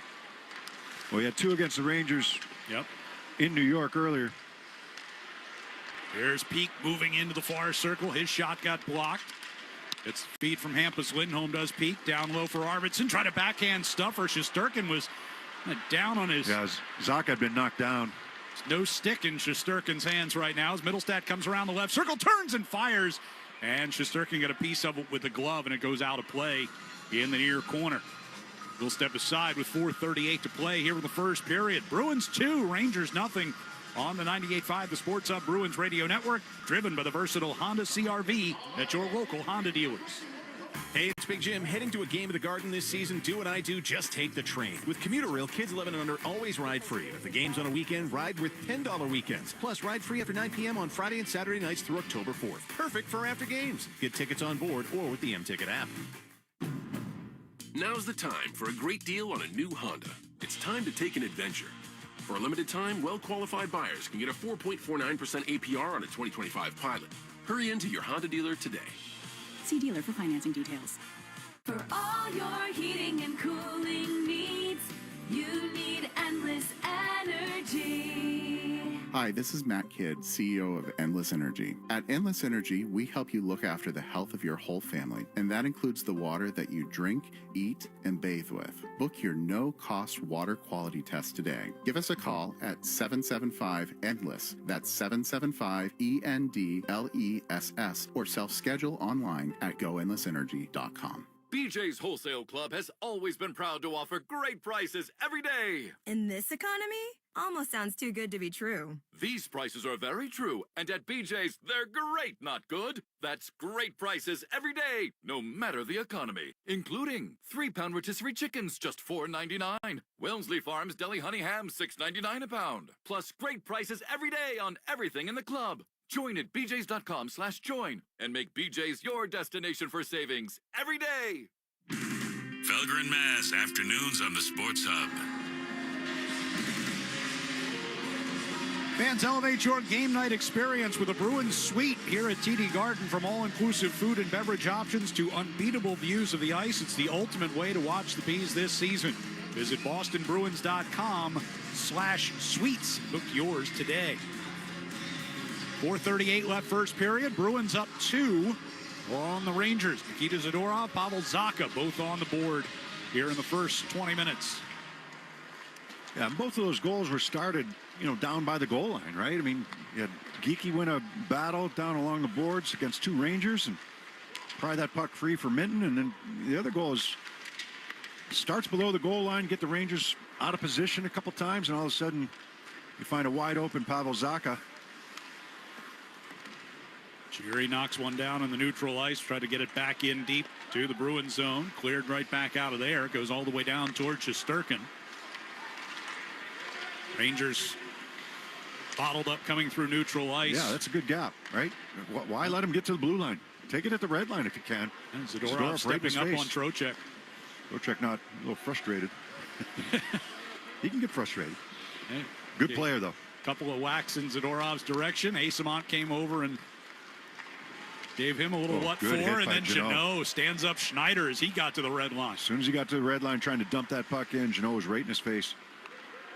Lohrei will spin it toward the near side. Asamont yanked off the near boards. Across ice it goes. Lohrei skates over in front of the Bruins bench. Pass to Jeannot trying to redirect it deep. That got blocked, but McAvoy skates onto it. He'll bring it in behind the net all the way toward the near side. Asamont, wide angle shot. Shesterkin holds his post. Jeannot in the near corner faces Laba, but now controlled by Schneider. Right back in comes Minton. Top of the right circle. Minton backing away. Sent it in front. And a chance by Asamont as he directed that on. Really didn't have any other options, right? Kind of got over the blue line, pulled up, waited for guys to get to the front of the net. Looked late. Didn't have an option there, so threw it towards the net. Looking back door for Asamont. Rangers looking to clear the puck as it will come across toward the near side. In the neutral zone, a backhand deep by Carrick. Swayman. Campus Lindholm, far side wall. Corrali at the attacking blue line, and Husnudinov just snuck into the zone offside. 2:33 left first period. Bruins 2, Rangers nothing. Here on the 98.5 The Sports Hub Bruins Radio Network, driven by the versatile Honda CR-V at your local Honda dealers. Now's the time for a great deal on a new Honda. It's time to take an adventure. For a limited time, well-qualified buyers can get a 4.49% APR on a 2025 Pilot. Hurry into your Honda dealer today. See dealer for financing details. Hey, it's Brian Davis, Executive Vice President for Blue Sky Restoration Contractors. I'm just so proud of our impressive growth in the New England market. Would like to thank all of our clients for trusting Blue Sky to get you back on your feet after a property disaster. At Blue Sky, we're unique compared to any other restoration company because we take care of everything from beginning to end and coordinate all the work for all parties involved. So when disaster strikes, don't panic. Just visit goblusky.com and our team will be ready. Blue Sky Restoration, restoring your property and your life for a brighter tomorrow. When you're on the go, count on Mass General Brigham Health Plan with 24/7 support, helpful digital tools, and world-class providers. We offer coverage for individuals, families, employers, and retirees, all connected to one of the world's leading healthcare systems. Whether you're playing pickleball in Boston Seaport or hiking with your dog up Mount Wachusett. You can be free to live in your moment. Learn more at massgeneralbrighamhealthplan.org. Hurry into DQ for their sauced and tossed chicken strip baskets, layered with flavor from top to bottom and everywhere in between. Try them today. Now available in new sweet chili or honey barbecue. Only at DQ. Happy tastes good. The Pats play on the Sports Hub. Bruins up 2-0 on the Rangers, 2:33 to go here in the first period. And we had a little extracurricular activity after that last whistle, and it just led to Kastelik and Rempe going to the penalty box. It started with Carrick and Jeannot on the bench. Carrick was on the ice, Jeannot on the bench, and they were jawing at one another, and Kastelik came over and gave Carrick a little shot, and then Rempe got in there quickly. There was really nothing, but they're going to take the two of them, probably for unsportsmanlike, I would think. Riley Brace, Pierre Lambert, the referees today. Well, we said it might be a calm game, but maybe not. All it takes is one. All it takes is... Here's Peak. Leading it out of the zone for Arvidsson. Cross ice pass to Zacha. Zacha will skate it down the right circle. Drops it off to Peak. Peak to the dot. Took a shot blocked by Susie. Got his own rebound. And wrapped it around toward the far post and went right to the blue paint. Yeah, they each got unsportsmanlike conduct penalties. Peak out near the blue line now. Hampus Lindholm at the right point. Over to the far side, Arvidsson. Able to keep it alive against Susie, but then Zacha lost it, and it'll come back into the Bruins zone. You could use a line change. Get it here. New York will change up as well. Pasternak will carry it through neutral ice. Swings it left side for Lorei. Back to Pasternak. He had Elias Lindholm coming down the middle, but the pass hit Gavrikov in the skate. I would have been curious if that would have been onside or not there. Rangers trying to get set up in the offensive zone as Fox gets it down low. Now on the near circle, he and Pasternak. Lafreniere moving toward the high slot, steps to his left, gives to Fox down low near circle, took the shot, Swayman the save. McAvoy helps him gather in the rebound.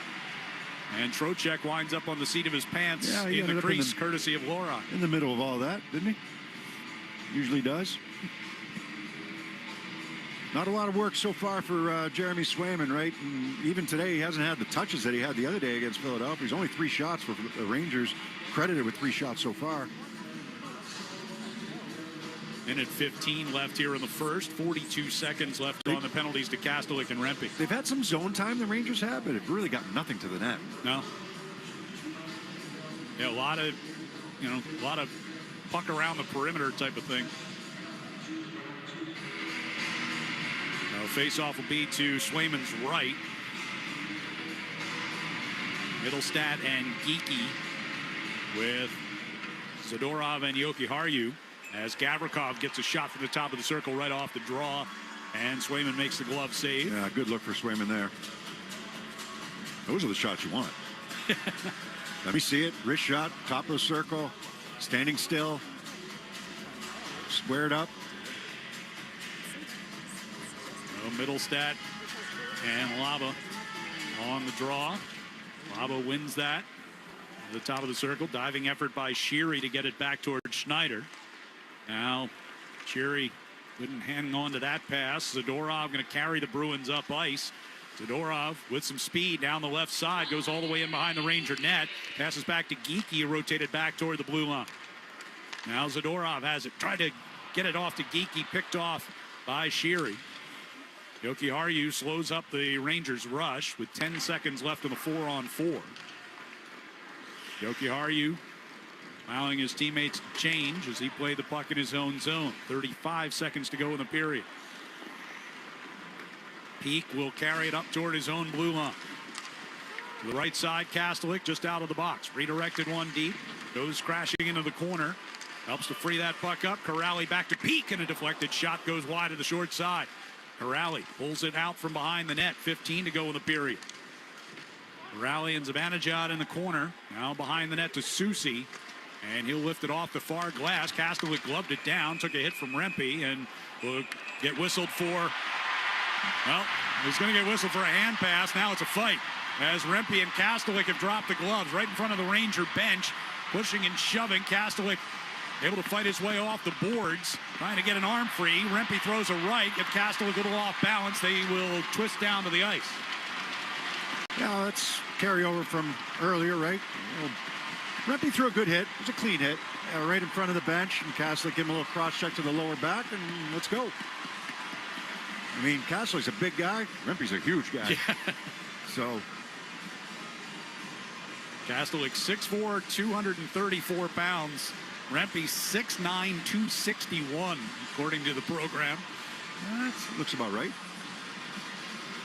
We talked about Rempe, and I mean, it sounds a little,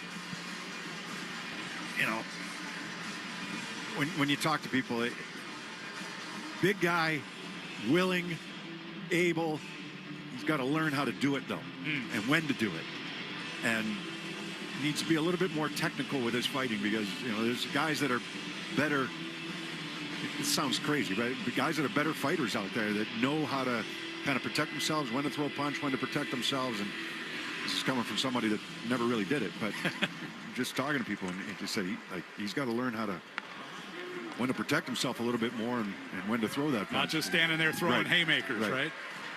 Puck cleared into the Bruins zone. That will do it for period number 1. Boston gets a 2-goal lead at the end of 20 minutes thanks to Nikita Zadorov and Pavel Zacha. And coming up in our first intermission here at TD Garden, we're going to preview the early portion of the Bruins regular season schedule, which gets underway on Wednesday night. We'll have that next on the 98.5 The Sports Hub Bruins Radio Network, driven by the versatile Honda CR-V at your local Honda dealers.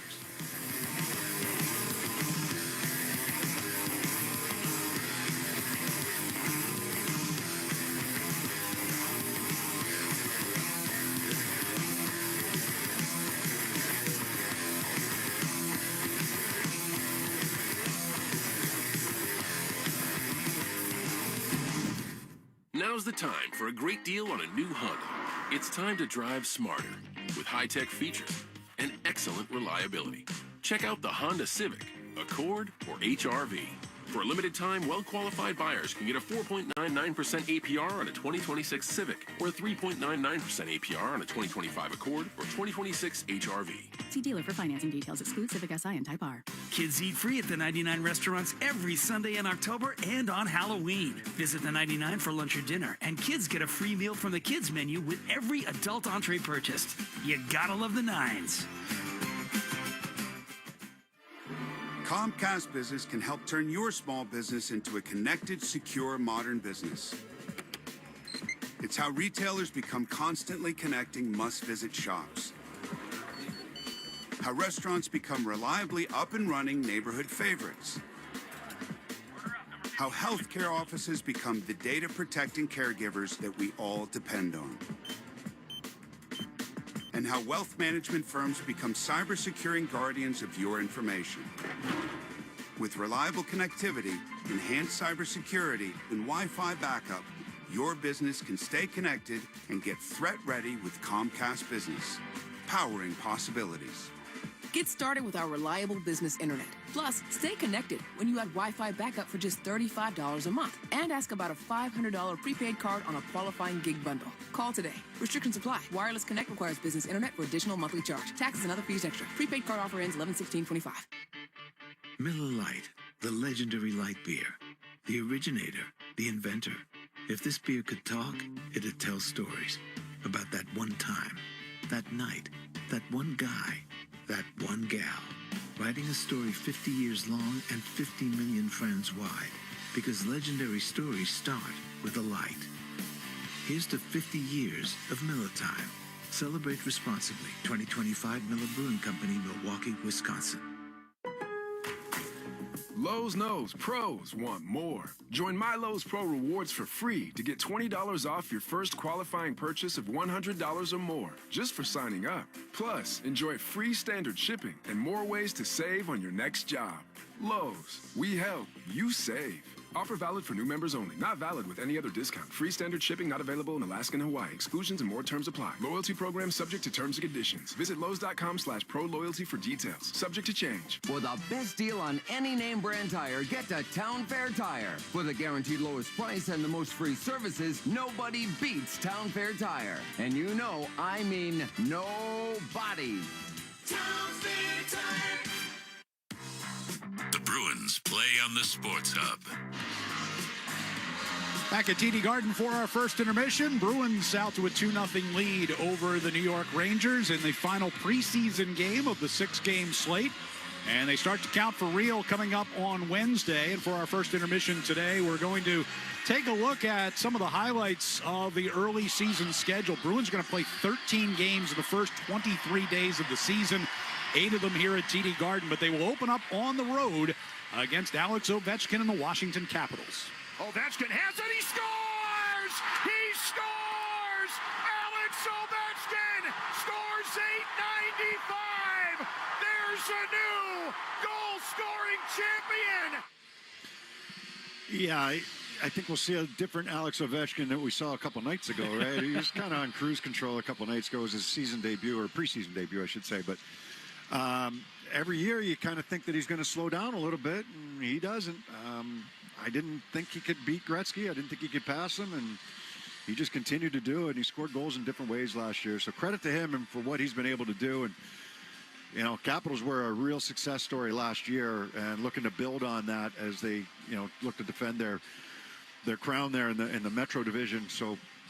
Curious to see what kind of team we see from the Washington Capitals. You know they'll be good, though. Yeah, 111 points last year. Spencer Carberry wins Coach of the Year honors and all of that, but then fizzled out in the second round of the playoffs. Meanwhile, Bruins will have in mid-October a 3-game road trip that will kick off against Mitch Marner and the Vegas Golden Knights.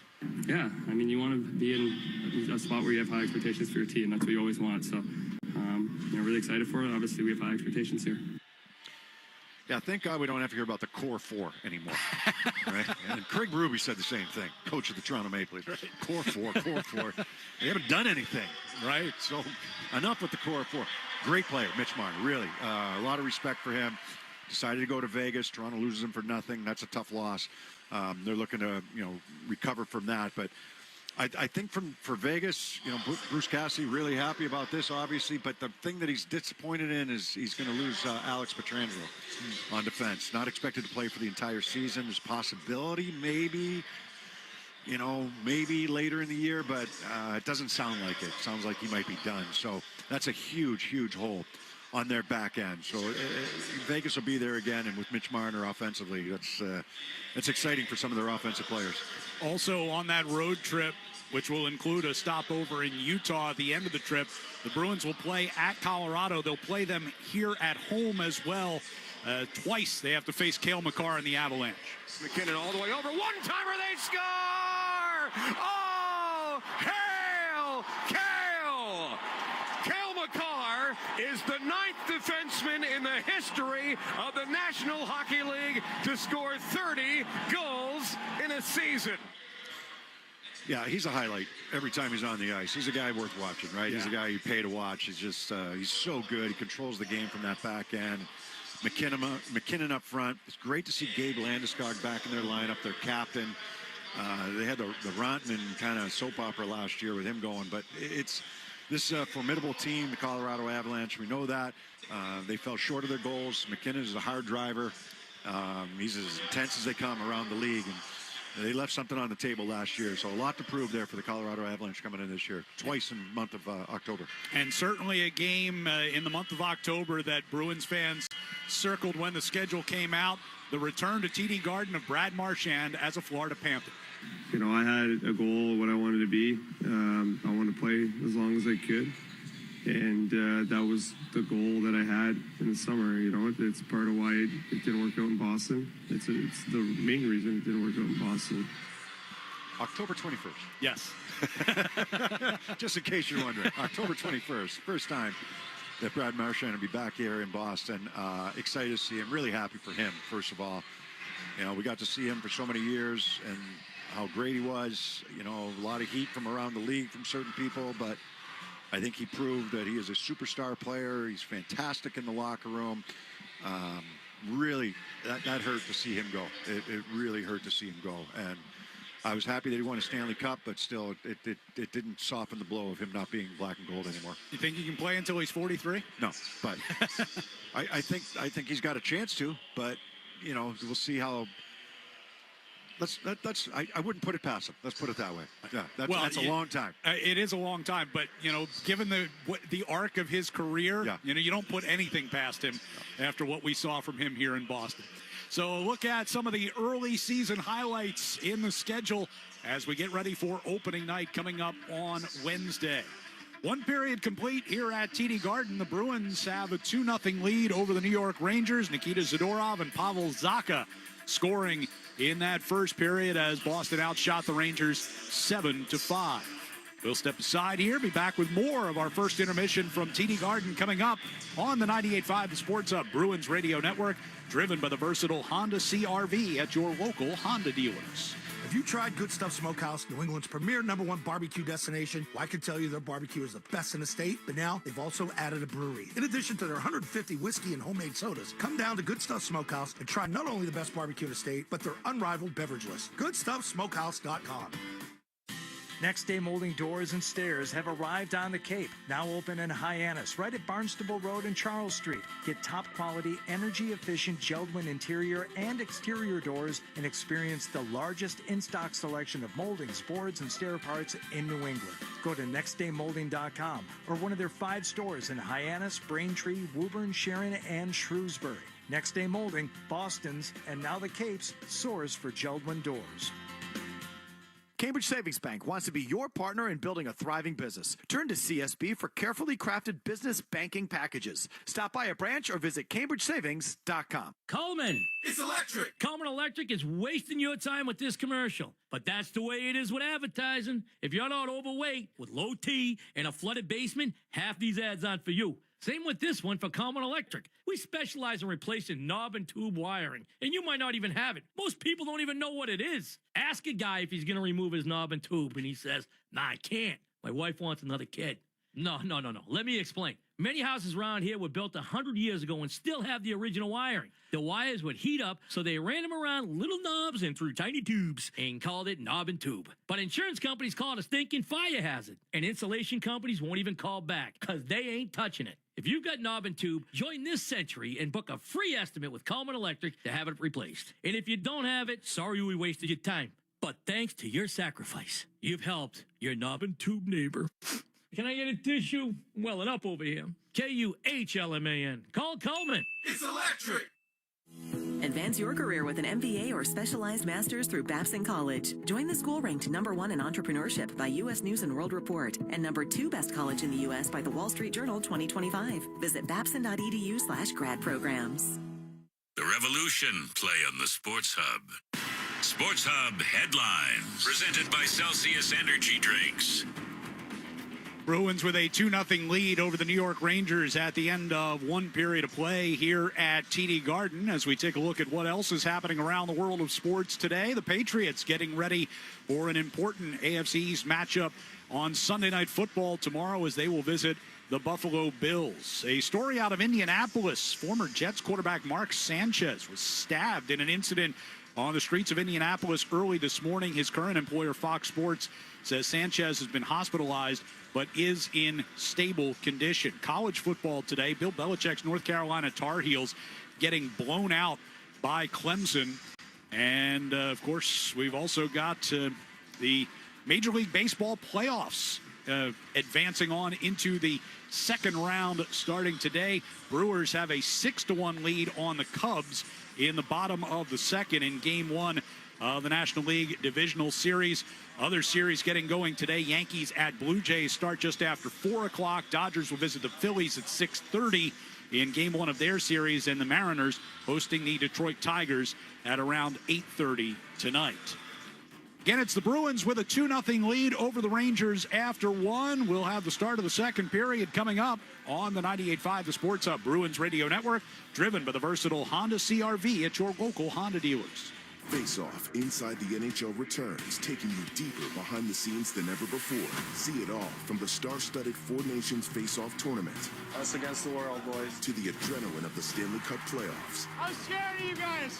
With candid interviews and backstage access, experience the sacrifice, the rivalries, and the determination that define NHL greatness. Just when I thought last year couldn't be topped, here we are. A new season of Face Off Inside the NHL. Watch now only on Prime Video. Success doesn't simply happen. It's built, one decision at a time. An upgrade, an investment, an opportunity.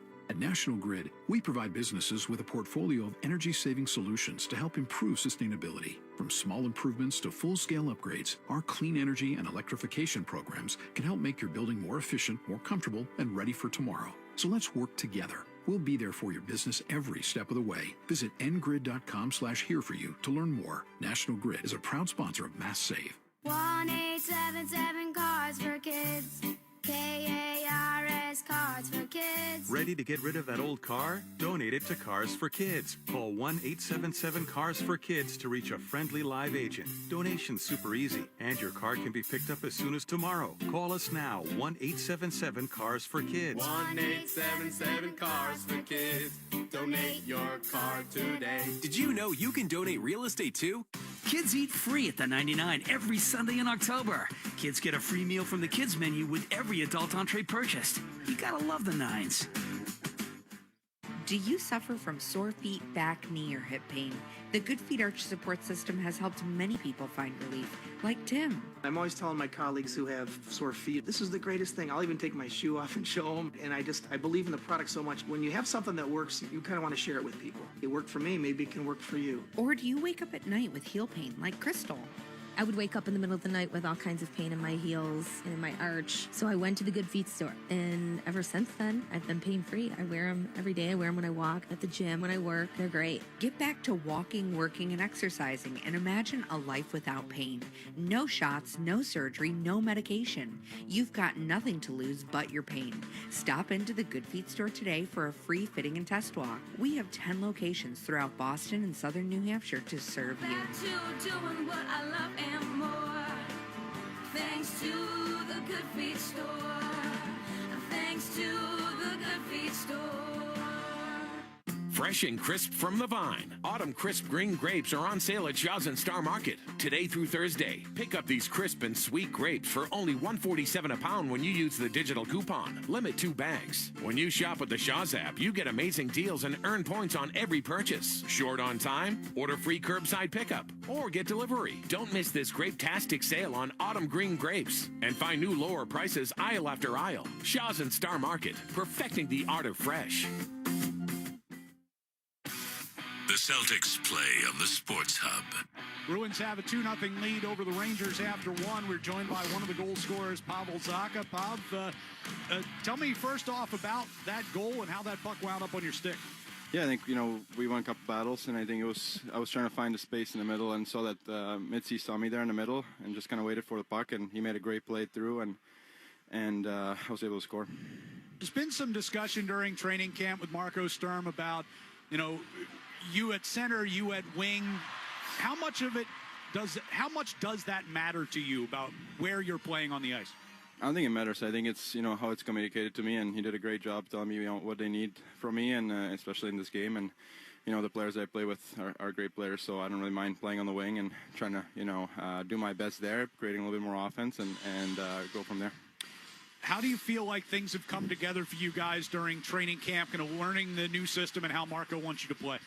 Yeah, I think you can see every game we feel a bit more comfortable with the system. It's a little bit more aggressive, not giving too much to the teams defensively, and I think every game we get a little bit better, and that's what training camp's for. It's a little bit a couple switches from the last year, but I think having the preseason and a couple of games it helps out a lot. I appreciate the time. Best of luck in the second period. Thank you. Thanks to Pavel Zacha for joining us. He and the Bruins with a 2-0 edge on the Rangers as we get ready for the start of the second period. Again, it was Nikita Zadorov who got Boston on the board first in that first period at 5:55, set up by Fraser Minton and Morgan Geekie, who won a battle in the corner to get that one going. And then Zacha from Casey Middlestat and Victor Arvidsson That group, the second line today with Middlestat in the middle. And they made it 2-0 Boston. Zaka's first of the preseason coming at 14:39 of the first period. Shots on goal were 7-5 in favor of Boston in the first 20 minutes. Bruins will go from right to left on offense here in period number 2. As Middlestat stands in against Mika Zibanejad for the face-off to get us started. Officials waiting for the thumbs up from the scorer's box. They get it. Puck dropped, and it will come right back into the Bruins zone as Mason Lohrei on the near circle. Deals ahead for Zacha, redirected wide of Gavrikov. Shesterkin skated out into the far corner to play it up the boards. Cooley in the neutral ice. Puck jumped into the air, and McAvoy settles it back in the Bruins zone. Lohrei on the near side. Comes up towards center ice. Pass off to the right side. Arvidsson had trouble handling that. It'll be brought back ahead by the Rangers. Middlestat helps to block a centering pass, and that puck whistled wide of the net. Ricochets all the way back down towards Shesterkin. Borgen from the near circle. Pass all the way to the attacking blue line. Finds Sheary. He gets buried along the near boards by Hampus Lindholm. Zaka cross corner. Dump in out of the corner right to Pasternak. Thought Pasternak was going to take that one-timer off the back wall as it caromed out, and he decided against it. Skated it in behind the net instead. Trocheck will take it from the near side and bring it out with Borgen. Pasternak played that first game the other day against the Flyers. He was physical in that game. He was. Threw a number of hits. As Sheary to Vakanainen at the left point here for New York. Trocheck hit and held behind the net by Lindholm. Puck taken by Lafreniere. Now Vakanainen brings in behind the net all the way around toward the near circle. Gives it back to Schneider at the right point. Vakanainen along the near boards. Played it back along the end wall to Lafreniere in the far corner. Takes a bump from Geekie, able to stay with the puck. Trocheck to Lafreniere, overskated far corner. Geekie with the free puck gets it out of the zone. Vakanainen back in his own end here for the Rangers.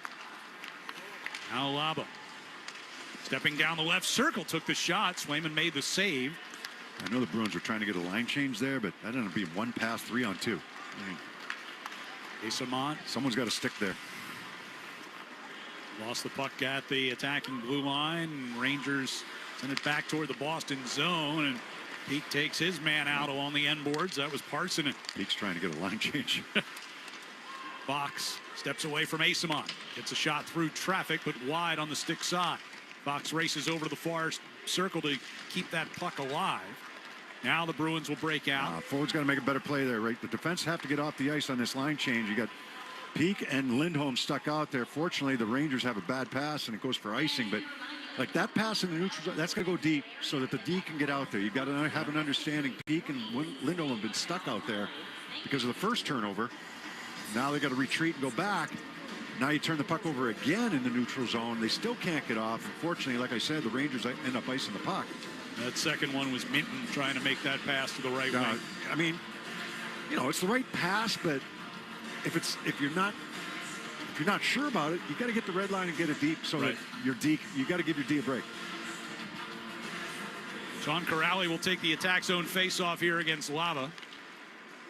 Puck comes to the back of the net. Gavrikov trying to move it, but under pressure from Geekie. Zadorov gloved it down at the blue line. Kept it in for a moment. Gavrikov now gets it out. Fox will skate into the Boston zone. I mean, you know, in normal circumstances, you say, yeah, that's the right pass. The guy picked it out of the air. What are you going to do, right? It's a good play by the defender there, right. But in that situation, because your D have been stuck out there for so long. Zadorov off the near boards found Geekie. Cross ice it goes to Hustadinov, bringing back toward his own blue line. Jokiharju. Pass off the left side for Geekie. Slipped away from him. Morgan sends back up the near side. Carrick just inside the Boston zone. Now Zadorov with a bouncing puck. Corrali gives him some help. Lifts it out of the zone. Little backspin on that one as it comes down for Borgen. He goes long with a pass ahead for Cooley. On the left side, a shot by Zibanejad, gobbled up by Swayman. No rebound. No rebound. Sticks to him. The Bruins are trying to make that line change quickly so that quick pass up the ice to Cooley and then off to the left wing for the shot by Zibanejad just above the dot in the left wing circle. And I mean, Swayman just squared right up, makes a save, holds on. 7 shots on goal against Jeremy Swayman to this point. 16:24 to go here in the second. Bruins up 2-0.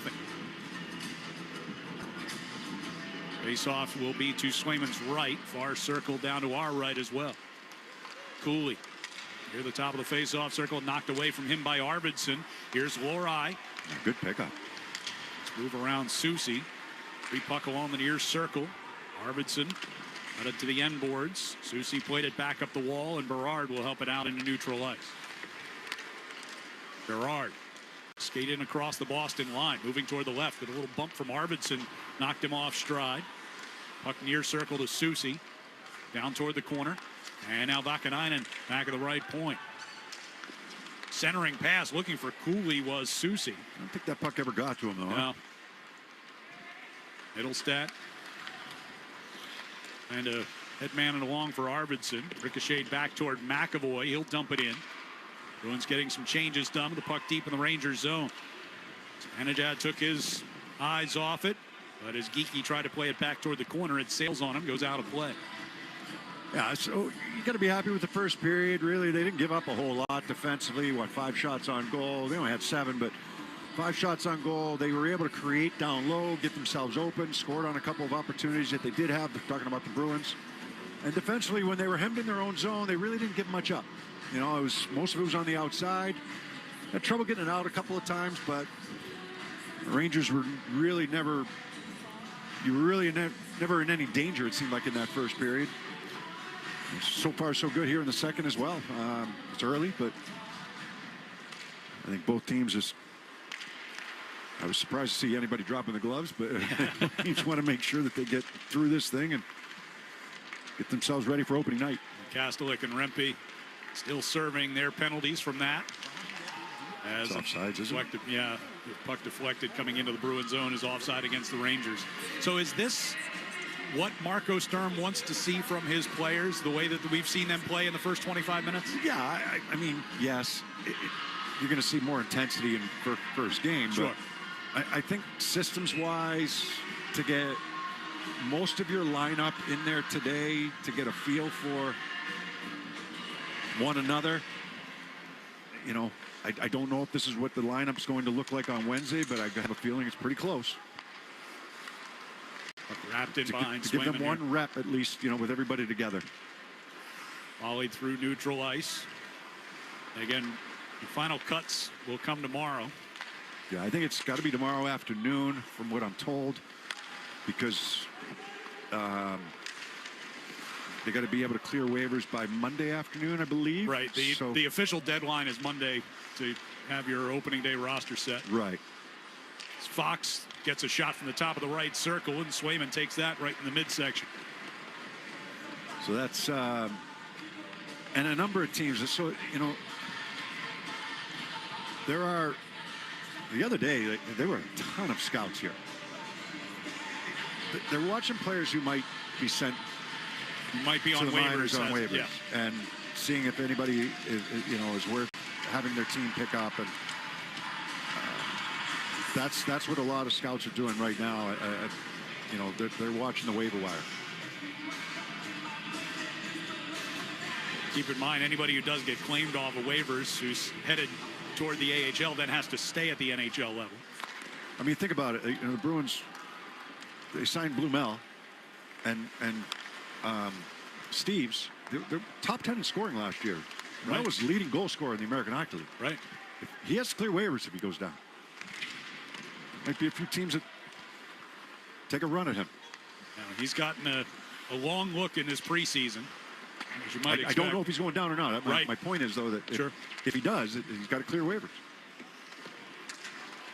Puck deep in the Bruins zone. So we approach 6 minutes left here in the second period. Schneider will wrap it in behind the net. Zadorov right there. Toward the near circle. Jumped away from Minton. That allows Borgen a long shot. Swayman made the save and then had to lunge out to knock the rebound out from in front of the crease. He wanted to cover that puck, but it got away from him a little bit.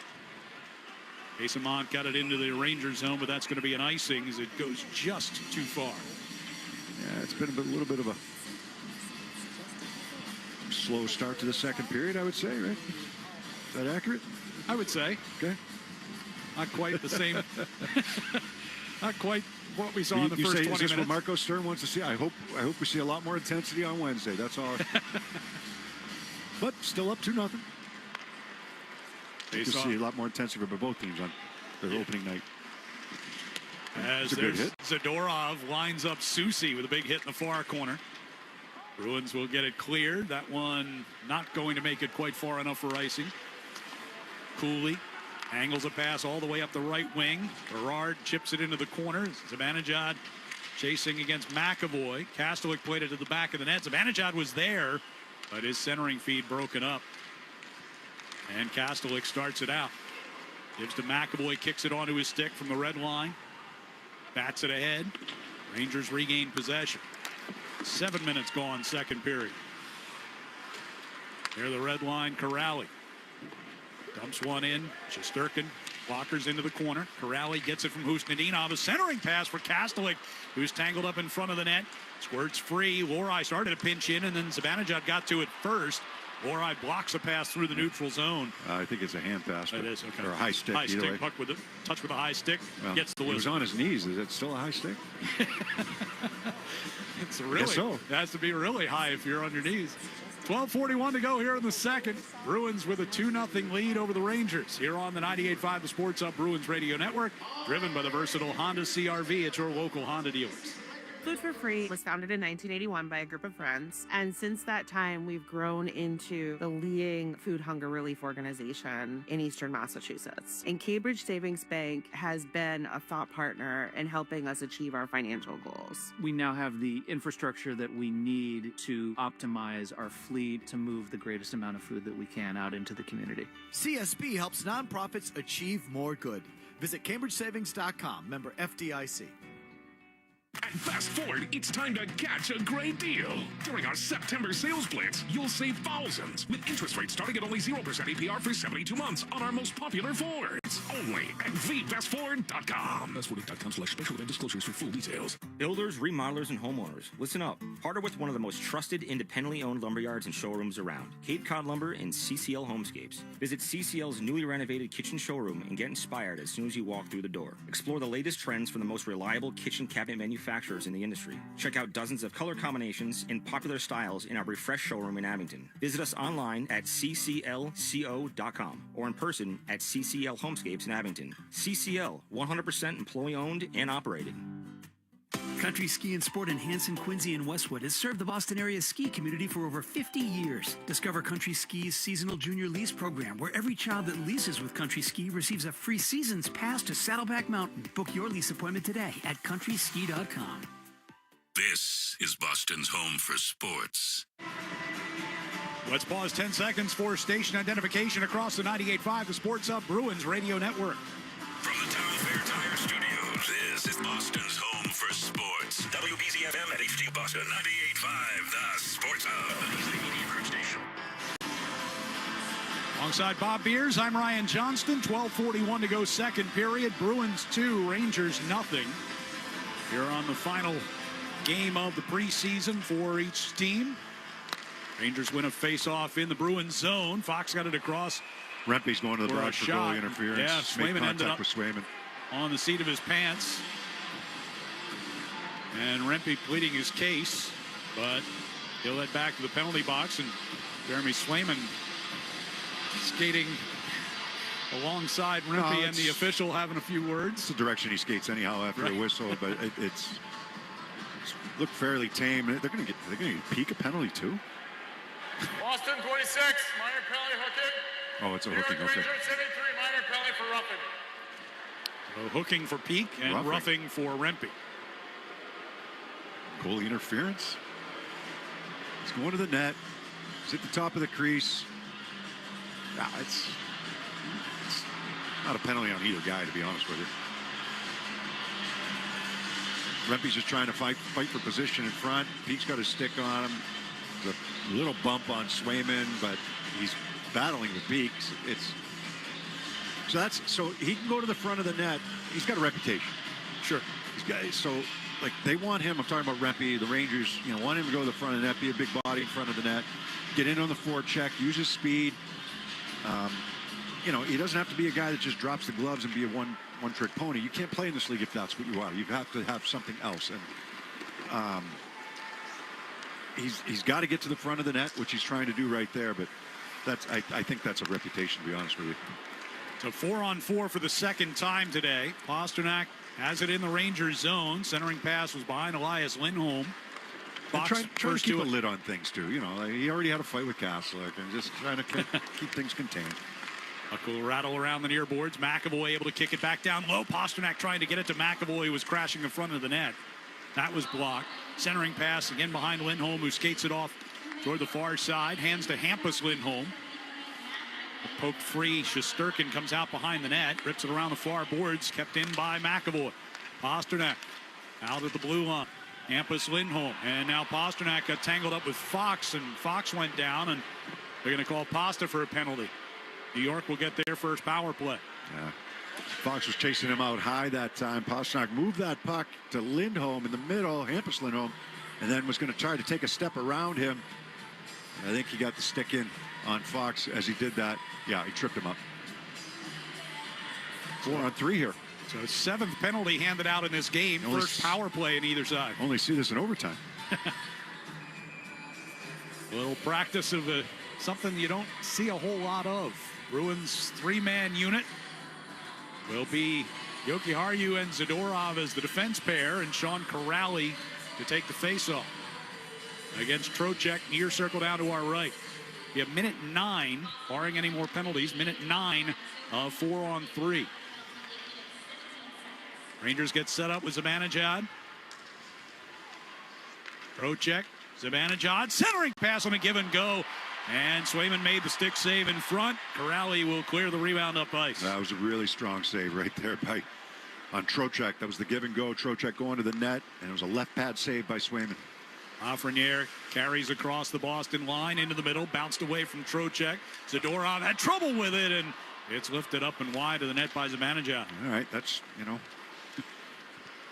Fox, high slot. Lafreniere, Fox, center blue line. Lafreniere, top of the left circle. Crossing pass, Zibanejad fired it back through the slot, but nobody home. Fox has it center blue line. 19 seconds before each team gets a man back. Zibanejad, high slot, put it wide on the glove side.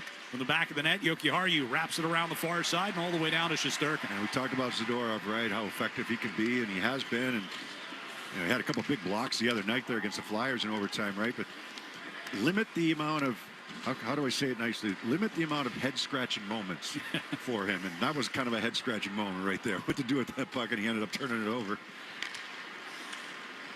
It's down to back to a 5-on-4 power play now for the Rangers. 35 seconds to go on that. Schneider holding one in at the near point. Over to the far side, and a shot slipped through, but just wide. Swayman got a piece of it. Went wide. Rempe was on the back door there. So they got him in this power play right now, 5-on-4, the Rangers do. Berard from center ice. Moves off to the left side. Cooley. The spin away from McAvoy. Schneider at the blue line. 12 to go on the power play. Crossing pass. Good effort by Zacha to get a piece of that before it got to Sheary. Schneider. Long shot. Hit Sheary coming through the slot. Came out in front, and Rempe backhanded one that went right through the top of the crease. Pasternak just out of the box. He gets the feed into the Rangers zone. Moving high slot. Near side. Asimon able to tip that on Shesterkin. I don't think Schneider expected that pass to come across. And Pasternak, good hold on the far side of the blue line across to Middlestad, and his rising shot up over the crossbar. Asimon in the right corner. Will backhand one around the wall. Lohrei skates onto it. Comes south of the hash marks. All the way into the far corner to Middlestad. Back to Arvidsson for a one-timer. And that one blocked off by Berard and cleared back into the Bruins zone. A chance for Zacha as the first shot on goal that the Bruins have had this period. We're halfway through it. 9 minutes to go in the second. Boston up 2 goals on the Rangers. On the near side at the red line, Middlestad. Tried to find Arvidsson breaking in across the blue line. That was turned away. Lohrei didn't get much on a pass, but it'll kick back to him. Now over to Peak. hammers it off the far boards, picked off at center ice by Parsonen. Parsonen down the left circle, runs headlong into Peak, stood him up, forced a turnover. Arvidsson trying to play it back out of the zone, glove down by Parsonen. Middlestad's got it though. His pass to Pasternak, tipped forward. Volleyed back and forth in the neutral zone. Arvidsson trying to get it to Middlestad coming up the left side. Didn't get it there. Lafreniere swings a pass to the right side for Trocheck. Shot it around behind Swayman into the far corner. Eyssimont gets the pass along the near side from Lohrei. Soucy, big hit on Minton in the neutral zone, and we got another fight. Eyssimont grabs a hold of Soucy. Soucy able to wrestle him down after Eyssimont threw a right hand.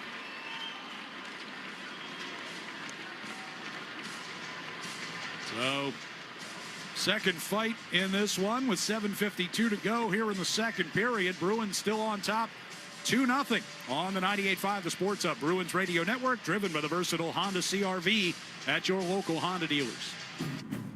Now's the time for a great deal on a new Honda. It's time to take an adventure. For a limited time, well-qualified buyers can get a 4.49% APR on a 2025 Pilot. Hurry into your Honda dealer today. See dealer for financing details. Hurry into DQ for their sauced and tossed chicken strip baskets, layered with flavor from top to bottom and everywhere in between. Try them today. Now available in new sweet chili or honey barbecue. Only at DQ. Happy tastes good. When it comes to protecting homes, shortcuts fail. That's why pros have trusted AZEK Exteriors Trim and Siding, the MVP of exterior protection for 25 years. Built to last and proven in the toughest Northeast weather conditions, AZEK doesn't just look good, it performs under pressure. Cheap overseas-made imitators? They might look similar until they fail. And the builder's reputations and the homeowner's wallet take the hit. Trim matters, so don't cut corners. Do it right. Use AZEK Trim. Made in America. Visit azekexteriors.com. What is insurance? Insurance transfers certain risks between parties. Without insurance, the economy would really stop. In simple terms, insurance is like community. It's protecting every last asset that somebody has built over a lifetime. You're in it together. You feel supported From the beginning to the end. What insurance is just taking care of people. It's definitely a way of life. Cross Insurance. Our way of life since 1954. Boston Sports Talk, the Sports Hub. Fans, hockey's back on Causeway. This coming Thursday, the Bruins will take on the Chicago Blackhawks in the 2025-26 opening night presented by TD Bank starting at 7 p.m. Don't miss the excitement of opening night and an Original Six showdown. Secure your seats now at bostonbruins.com/tickets. 7:52 to go, second period. Bruins leading at 2-0. Looks like they're going to give minors to Mikey Eyssimont and Carson Soucy. Yeah, Soucy actually went down to the locker room. It was a good hit by Soucy on Minton. It wasn't a dirty hit or anything, and Eyssimont jumped right in. A little bit more of a wrestling match. They tried to throw a couple punches. Both went down to the ice. But Soucy, I don't know if he cut his hand or someone in there serving for Eyssimont right now. I think he got the extra 2, Ryan, is what happened. I think they gave him 5 minutes for fighting, but I think Eyssimont got the extra 2. Okay. They originally had 2 up on the board for either side, but Eyssimont was icing down his right hand after throwing 1 punch. So the Rangers to the power play for the second time in this period.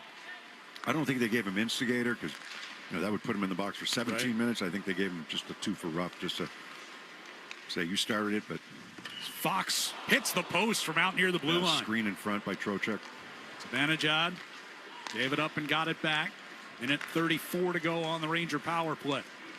On that far circle, pass across, and Lafreniere kicked away by Swayman. From the right circle, Fox to Lafreniere, near side. Down low, Cooley in front. Blocked off by Zacha there. Good pickup by Zacha. Zibanejad trying to get it across the ice, and McAvoy got in front of that one. Fox is played out of the zone as he tried to sweep it across. Send it out into neutral ice. Lafreniere will carry it back in. All the way around the near boards it comes to Cooley. Schneider. Zibanejad back to Schneider. Right side, Cooley. Hampus Lindholm blocks that effort, and up into the netting it goes. Fans, hockey season is the perfect time to get a high-efficiency Peerless boiler. Be ready and start saving now. Find the Peerless boiler that's right for you, for your home or business, and a list of local installers at peerlessboilers.com. Remember, Peerless Boilers, the world's best built boilers. 53 seconds left on the minor to Asamont. 6:44 to go here in the second period. Bruins with a 2-0 edge. Puck squirts out into neutral ice. Schneider over to Berard. Hammers it around the glass in the Bruins zone. Rempe out there on the power play unit once again here for New York. Schneider, center blue line. Sheary, right circle on the hash mark. Back to Schneider. Minton putting pressure on them up high. Schneider moves toward the high slot. Minton blocks that. Good block. Here circles Zadorov. Popped it free from Sheary. Berard from the far circle. And that one blocked out of play by Janot. So another example right there. So Zadorov comes way out. He's out there at the top of the circle that time. So if the puck movement for a power play unit is really strong, you catch the Bruins in a 2-on-1 down low. But the Bruins are able to recover in time. So they want to be more aggressive. Talked about it the other day against the Flyers. I believe it was against the Flyers where they chased way out high. Maybe it was against the Capitals. Chased way out high, but that leaves you exposed on the other side or back down towards the net. You had Zacha make a good play earlier, coming way down when the Bruins were aggressive on one side with their two defensemen. And that's reps. You don't have unnecessary reps and penalty kills, but that's reps. You have to get used to one another, and a lot of new faces in that penalty killing unit. Bruins get the clear. 8 seconds left on the New York power play. Arvidsson serving the minor to Asamont, so he's about ready to come out of the box. There he comes. Bruins back at full strength with 5:45 to go here in the second period, and a 2-goal lead. Puck caught a piece of the linesman along the near side of the neutral zone. Berard trying to get it in across the Boston line. Pasternak whips it over to the far side, and Geekie will hammer it in deep. Near side corner. Radish able to pull it free. Laba, Berard, and now over to Borgen. Dumped in. Swayman reached out for it behind the net. Couldn't slow it up. Geekie will back it up, and Jokiharju in the far corner. Head to Pasternak at the defensive blue line. Looking for Lohrei. Bounced off his stick, turned over. Pasternak able to regain from his own blue line. Skates it toward the left side. Through a little traffic. He sends it deep. And we'll go for a change. Hampus Lindholm, a steal inside the Rangers zone. Geekie's crossing pass looking for Arvidsson was redirected out of the zone. McAvoy slips a check to get it to Arvidsson, who comes around toward the near side. Nice spin move to get around Laba. Gives to McAvoy. Oh, onto that far side. Lafreniere able to get a stick to that pass. That's Zacha waiting in the back on that far side circle. Fox over by the Bruins bench. Trocheck sends it in to the far side of Jeremy Swayman. Off the near wall, it'll come back to Fox. Sends over to that far side, and a one-timer by Borgen. Taken with a glove by Swayman. He hangs on. We've got 4:10 to play, second period. Bruins 2, New York Rangers nothing on the 98.5 The Sports Hub Bruins Radio Network, driven by the versatile Honda CR-V at your local Honda dealers. Now's the time for a great deal on a new Honda. It's time to take an adventure. For a limited time, well-qualified buyers can get a 4.49% APR on a 2025 Pilot. Hurry into your Honda dealer today. See dealer for financing details. Hockey season is the perfect time to get a high-efficiency Peerless boiler. Be ready and start saving now. Find the Peerless boiler that's right for your home or business, and a list of local installers at peerlessboilers.com. Remember, Peerless Boilers, the world's best built boilers. When you own your own business, you need to keep things moving. Need to book a last-minute flight? Earn a $300 travel credit to cover that. Need to take a meeting before takeoff? Do it from the comfort of the Chase Sapphire Lounge by the club. Need to catch your breath before you board? Done. With $2,500 in annual value, the new Chase Sapphire Reserve for Business is the card that gives back all you put in. Visit chase.com/reserve business to learn more. Cards issued by JPMorgan Chase Bank and a member of FDIC, subject to credit approval. Terms apply. We're just a few weeks into the football season and fans are fired up for what's ahead. But while the teams are chasing wins on the field, you could be scoring off it. Here in Massachusetts, 1 in 10 people have unclaimed property from things like uncashed paychecks, refunds from overpaid bills, forgotten savings accounts, and more. FindMassMoney.gov is free, easy to use, and only takes 30 seconds to search for your name. Don't leave your money on the sidelines. Visit FindMassMoney.gov today and claim your winnings. That's FindMassMoney.gov. Champions play here, the Sports Hub. 4:10 left second period. Bruins have a 2-0 lead. And a face-off coming up in the defensive zone. Now, you remember the shot on goal we talked about earlier by the They Bruins? didn't count it. No, they took it off the board. Yeah. So they're being outshot 11-0 here in the second period. Yeah. Including a couple power plays for the Rangers. 15-7 for the game right now in favor of the Rangers. But the Bruins have the only 2 that have gone in. Puck brought behind the net by Zadorov. Played out past Borgen along the near side point. Susi back in his own zone. His pass is neutralized, broken up by Jokiharju. Borgen gets a feed along the near side. Plays it up for Lafreniere. Deep it comes. Jokiharju tried to reverse it toward the near side. Picked off by Trocheck. Trocheck kind of read that one, didn't he? Yeah. It's almost like it was intended for him. Right on the tape. He started chasing and then he bailed because he knew Jokiharju was going to dump that puck back around the boards. Bruins are going to go on a power play now. Yeah, Corrali battling for possession in the corner. And there's the whistle as the Rangers touch the puck. And it's going to be a holding call, I think, against Borgen here.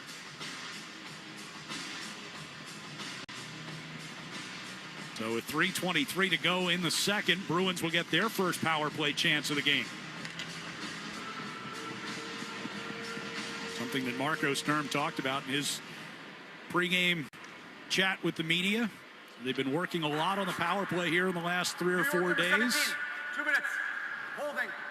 Wanted a chance to see some of that work in action today. Mikey Eastmont coming out of the box now. I mentioned Susi went down to the locker room. Counting on the bench right now. He is back. So an attack zone face-off. Elias Lindholm will take this draw. Pasternak, Zacha, McAvoy, and Geekie. McAvoy gives to Pasternak, top of the circle. Zacha with his back to the net. Back up top, it comes to McAvoy. Trying to get it to Elias Lindholm. McAvoy with a shot, score! Tipped by Lindholm on the way in. That's the shot pass that they've been working on, right? The high tip. Bergeron was so good at it. This is right between the hash marks is Lindholm. He's looking for, it's a shot pass from McAvoy. It's a hard, right along the ice, but it's not a shot. It's meant for a tip. And Lindholm is left alone in the middle of the ice, right in between the hash marks here. And he's going to get a piece of this. They just missed him on the pass from the corner from below the goal line on the first try. That's something he's got to get better at. That one-timer on the quick pass from the goal line. So you work it from half wall down to goal line. One touch pass to Lindholm before the D can get set, before the defensive team can get set. He fanned on the first one. That one's a perfect tip up and over top of the glove hand side of Shesterkin. First goal of the preseason in 3 games for Elias Lindholm. And the Bruins with a 3-0 lead. Their second power play goal on 14 opportunities in this preseason. Well, I know that they've been working on it, and they have to, because the special teams were such a, among other things last year, but the special teams were a massive, massive disappointment. And the power play had trouble on entries. Puck shot from the near circle by Fox. Swayman made the save. Rebound was underneath him as well, and he's able to get it covered. They had trouble on entries.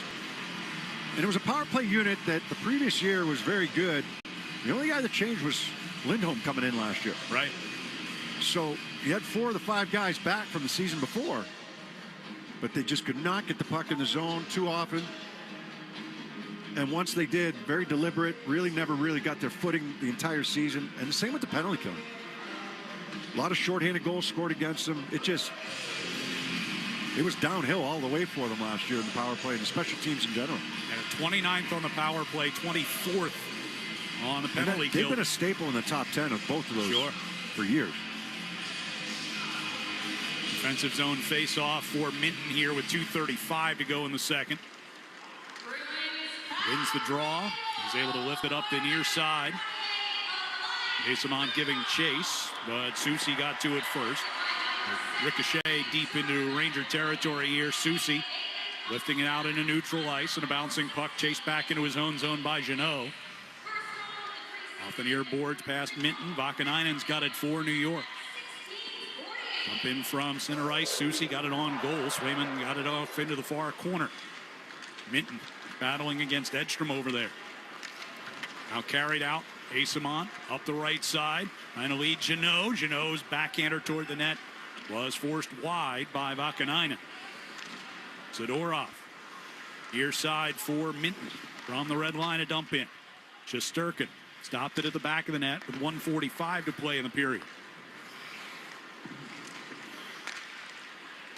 Pass through the middle here for Parsonen. Picked his pocket, did Arvidsson. Back it comes behind Shesterkin. Zaka goes in there against Borgen. Vakanainen helps toward the near corner. Zaka reaching in as he fell down. Arvidsson, Middlestat. All get their sticks in there. Puck came free to Parsonen. Off the near wall. Skating onto it on the right circle was Radish, and a chance. Good back check. Parsonen. Centering pass stolen by Middlestat. Arvidsson skates to his own blue line. Sends a soft lob into the Ranger zone. Heads off in a change with a minute to go. Borai disrupted a pass intended for Trocheck in the neutral ice. Now Lafreniere in across the Boston line. All the way around it comes near side. Sheary handed to Schneider. Back down deep it comes. Lafreniere into the far corner. Turns it toward the side of the net. Hit the outside of the net. And I tried to bank it off the shoulder of Swayman down low. Middlestat. Swayman, is he a little shaken up? McAvoy will send it in behind the net. Yeah. That's something going Yeah, on there. there's that right shoulder that puck hit him. He's flexing the right arm right now. That puck hit him up high. He's trying below the goal line, trying to bank it off his shoulder. Corrali gets a one-time shot in on Shesterkin, who made the pad save. Puck cleared back through neutral ice, and Lindholm will come back and get it. Yeah. I wonder if we'll see him in the third period. Interesting. Directed back into the Ranger zone. That's going to do it for period number 2 as the puck gets tied up behind Shesterkin.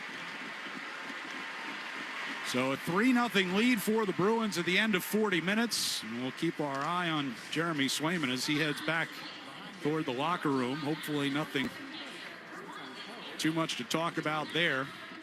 But we'll keep our eye, as you said, whether he comes out to start the third period or not. The plan was for him to play 60 minutes today. So Bruins have a 3-0 edge on New York after 2 periods. We'll be back to recap what we've seen so far coming up on the 98.5 The Sports Hub Bruins Radio Network, driven by the versatile Honda CR-V at your local Honda dealers.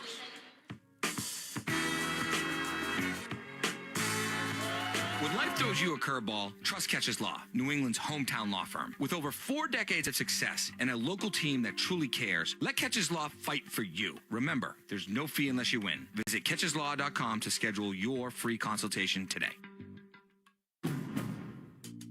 Now's the time for a great deal on a new Honda. It's time to take an adventure with rugged capability and commanding style. Check out the Honda Ridgeline, Pilot, Passport, or CR-V. For a limited time, well-qualified buyers can get a 4.49% APR on a 2025 Pilot or 3.99% APR on a 2026 Ridgeline, 2026 Passport, or 2026 CR-V. See dealer for financing details. Comcast Business can help turn your small business into a connected, secure, modern business. It's how retailers become constantly connecting must-visit shops. How restaurants become reliably up and running neighborhood favorites. How healthcare offices become the data-protecting caregivers that we all depend on. And how wealth management firms become cyber-securing guardians of your information. With reliable connectivity, enhanced cybersecurity, and Wi-Fi backup, your business can stay connected and get threat ready with Comcast Business, powering possibilities. Get started with our reliable business internet. Plus, stay connected when you add Wi-Fi backup for just $35 a month. And ask about a $500 prepaid card on a qualifying gig bundle. Call today. Restrictions apply. Wireless Connect requires business internet for additional monthly charge. Taxes and other fees extra. Prepaid card offer ends 11/16/25. At Meineke, doing car care right means being able to fix now and pay later. Because with Meineke, fix it now and pay over time with custom finance options available to fit your needs. Meineke's multiple financing solutions are designed to try and cover all credit opportunities, providing customized options for you. See your local Meineke today, and you may be surprised how much they can help. Visit Meineke.com today and schedule an appointment with a locally owned and operated location. Trust your key with Meineke. Meineke, doing car care right. Kids eat free at the 99 every Sunday in October. Kids get a free meal from the kids menu with every adult entree purchased. You gotta love the Nines. BJ's Wholesale Club has always been proud to offer great prices every day. In this economy? Almost sounds too good to be true. These prices are very true, and at BJ's, they're great, not good. That's great prices every day, no matter the economy. Including 3-pound rotisserie chickens, just $4.99. Wellesley Farms Deli Honey Ham, $6.99 a pound. Plus great prices every day on everything in the club. Join at bjs.com/join and make BJ's your destination for savings every day. Learn to lead with impact at Babson College, ranked the #1 graduate school in entrepreneurship for 32 years by U.S. News & World Report. Join their virtual open house October 8th and receive an application fee waiver up to $100. Register at babson.edu/gradopenhouse. The game is on the Sports Hub. Bruins with a 3-0 lead over the New York Rangers after 2 periods here in the preseason finale for both teams. And we talked about it. Bob Beers, alongside Bob Beers, I'm Ryan Johnston. We talked about it in the pregame. We've talked about it a little bit during the course of the first 40 minutes. But Bruins putting a roster out there today that is, if it's not exactly the opening night roster, it's probably pretty close here with who's in uniform. And thus far, just 9 shots on goal, but they're up 3-0, and they've, played pretty well, all things considered. Well, yeah, I mean, there's only been a couple of dangerous chances for the Rangers as well. You don't put a whole lot of stock in preseason, guys. A lot of the regulars really just trying to get through this. I mean, it is what it is. It's just reality. It is what it is. It's reality. You want to see certain things, but you also want to make sure that you're ready for opening night. So, take it for what it's worth. It's better than the other way around. So coming into the year, a couple of the real areas, first of all, competitiveness, but a couple of other areas that they really wanted to be far better in was goaltending and team defense, special teams. All those check the boxes so far through 2 periods here today. Your goaltending's been solid, very good. We'll see if Swayman comes out for the third. I know he's supposed to play the entire game, but he took that shot up high, and he was flexing that right arm right at the end of the second period. So we'll see if he comes back out for the third. But he's been solid, and not just making saves, but making them confidently. No fires to put out in front of him. There was one that kind of got away from him, right? But no damage done. He was able to clear it to the corner. But there's just been no fires to put out. It's been just solid, rock solid. The team defense has been pretty good. Even when they got hemmed in their own zone a couple times in the first period, they really didn't allow anything to the net. Your special teams have been excellent. You've only had 1 power play. You're 1 for 1 on it. If I'm not mistaken, they only had 1, right? Yeah, they were 1 for 1 on it. It was well executed. And the penalty killing has been good. They gave up 1 real good chance, maybe 2 good chances on the PK, and the first one was a 4-on-3 against them. And then you had a couple guys standing up for teammates, right? Whether it was Kastelik in the first and Asimont in the second, doesn't matter the outcome. You stood up for teammates. It wasn't anything really bad, but you were there. It sends a message. It resonates throughout the entire bench and the locker room. So far, so good. You're up 3-0. You only had 2 shots in that period. I think that would be the one downside. You want to create some more offense. You should create some more offensive zone time. Really didn't force Shesterkin to do anything in that period. You had the 1 power play goal. That was their first shot on goal in the second period. And then there was a late chance by Sean Corrali. So, I'd like to see them play. They'll call it play on your toes a little bit, play north a little bit here in this third period, as opposed to being back on your heels. and having the Rangers dictate the pace of play in the third. That would be the conversation, I think, going into the third period by Marco Sturm and his staff with the team. That said, the Bruins, though they have only 9 shots on goal, 3 of them are in the back of the net. They're 1 for 1 on the power play. They have taken advantage of when they've had the good opportunities in the New York zone.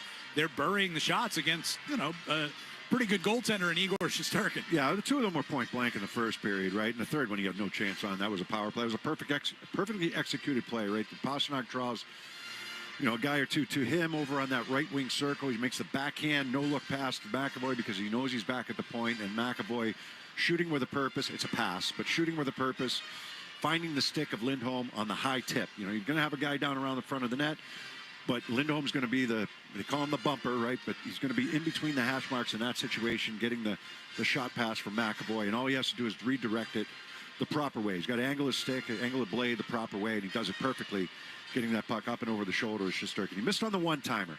So that's an area that he still has to work on. That's an area that if they're going to go quick puck movement, right wing half wall, down to the goal line, touch pass, one touch pass out to him, in that bumper in the right wing hash mark, he's got to be ready for that, and he's got to be able to execute that. He's had a couple this preseason where he's fanned on them, or that one he completely missed, but he does a nice job on the tip.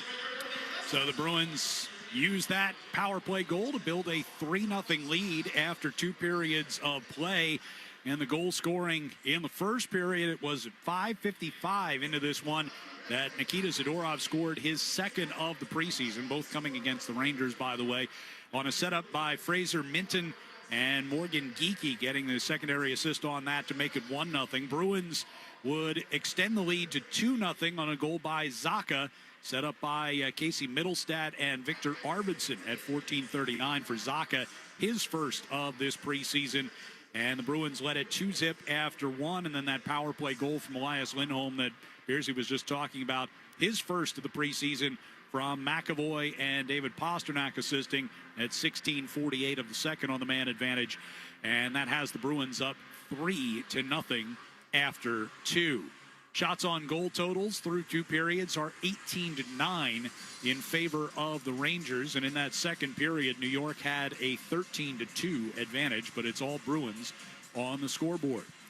So second intermission continues here from TD Garden. We'll take a look at the Sports Hub headlines when we come back with the Bruins on top of the Rangers 3-0 here on the 98.5 The Sports Hub Bruins Radio Network, driven by the versatile Honda CR-V at your local Honda dealers. Hooters is your pro and college football headquarters this fall. Choose chill with an ice-cold Coors Light and watch the football every week at Hooters in Dedham, Saugus, Shrewsbury, or West Springfield. Hooters makes you happy this football season.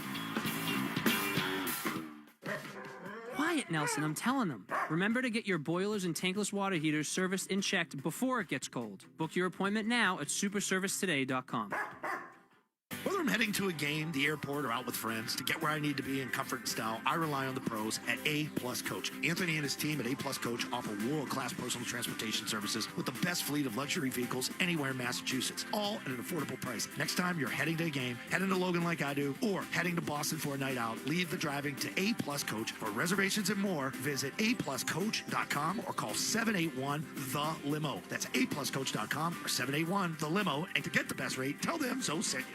Coleman. It's electric. Coleman Electric is wasting your time with this commercial. But that's the way it is with advertising. If you're not overweight, with low T and a flooded basement, half these ads aren't for you. Same with this one for Coleman Electric. We specialize in replacing knob and tube wiring, and you might not even have it. Most people don't even know what it is. Ask a guy if he's going to remove his knob and tube, and he says, "Nah, I can't. My wife wants another kid." No. Let me explain. Many houses around here were built 100 years ago and still have the original wiring. The wires would heat up, so they ran them around little knobs and through tiny tubes and called it knob and tube. But insurance companies call it a stinking fire hazard, and insulation companies won't even call back because they ain't touching it. If you've got knob and tube, join this century and book a free estimate with Coleman Electric to have it replaced. And if you don't have it, sorry we wasted your time. But thanks to your sacrifice, you've helped your knob and tube neighbor.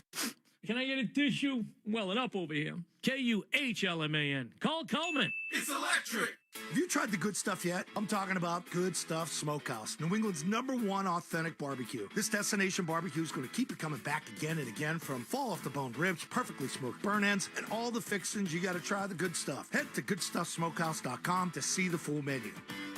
Your hot takes on the Sports Hub. Sports Hub headlines, presented by Celsius Energy Drinks. Bruins leading the New York Rangers 3-0 here at TD Garden this afternoon. Elsewhere around the world of sports, New England Patriots paying a visit to the Buffalo Bills on Sunday Night Football tomorrow.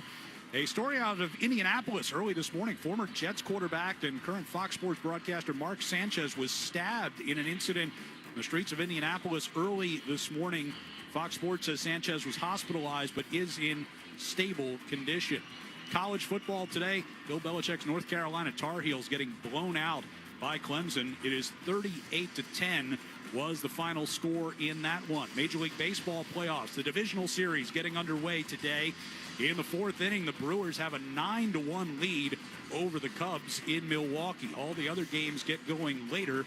The Yankees visiting the Blue Jays in an ALDS Game 1. That gets underway just after 4 o'clock. 6:30 start in Philadelphia with the Phillies hosting the Dodgers in Game 1 of that series.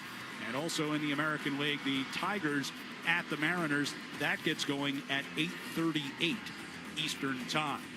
Bruins with a 3-0 lead over the Rangers after 2. We'll have the start of the third period coming up on the 98.5 The Sports Hub Bruins Radio Network, driven by the versatile Honda CR-V at your local Honda dealers. Hey, it's Big Jim. Heading to a game at the Garden this season? Do what I do. Just take the train. With Commuter Rail, kids 11 and under always ride free. And if the game's on a weekend, ride with $10 weekends. Plus, ride free after 9 p.m. on Friday and Saturday nights through October 4th. Perfect for after games. Get tickets on board or with the M-Ticket app. When it comes to protecting homes, shortcuts fail. That's why pros have trusted AZEK Exteriors Trim and Siding, the MVP of exterior protection for 25 years. Built to last and proven in the toughest Northeast weather conditions, AZEK doesn't just look good, it performs under pressure. Cheap overseas-made imitators? They might look similar until they fail, and the builder's reputations and the homeowner's wallet take the hit. Trim matters, so don't cut corners. Do it right. Use AZEK Trim. Made in America. Visit azekexteriors.com.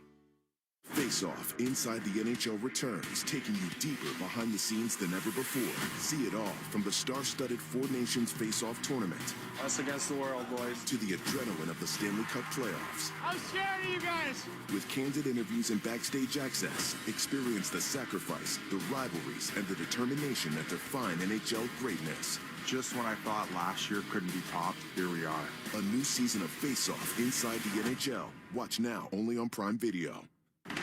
Hey, it's Beetle here, your personal moving draft advisor. Picking the right movers is just like drafting your fantasy team. You need studs, not duds. First up, 2 guys in a regret movers. They look good in the preseason, and then they freeze up on game day. Zero agility, questionable motor. Don't even ask about the arm length. Pass. Next, We Break It. You Bought It movers. Ball security issues. Dropped everything. Total liability. And then there's Take Your Time Moving Company. They stretch a move into overtime every time.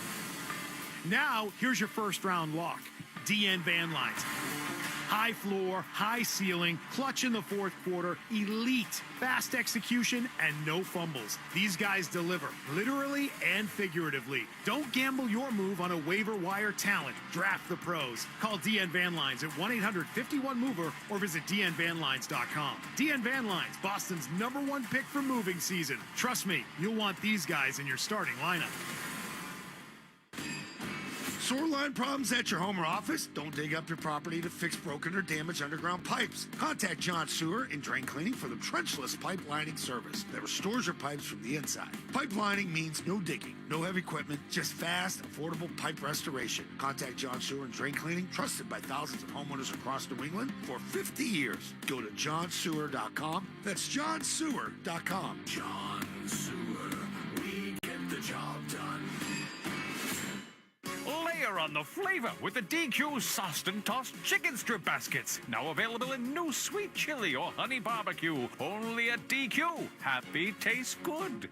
For the best deal on any name brand tire, get to Town Fair Tire. For the guaranteed lowest price and the most free services, nobody beats Town Fair Tire. And you know, I mean nobody. Town Fair Tire. Hit 985thesportshub.com. It's time for This Date in Bruins History, being restored by Blue Sky Restoration Contractors. And fans, this season, Blue Sky Restoration is restoring historic garden moments on the ice. Tune into home games on our Bruins radio network throughout the regular season to hear This Date in History restored by Blue Sky. And remember, if you have a property disaster, visit gobluesky.com. That's goblusky.com. Back here as we get ready to start the third period, Bruins with a 3-0 lead over the New York Rangers. Yeah, Jeremy Swayman back out for this period. We're just wondering, he's flexing that arm a little bit towards the end of the second.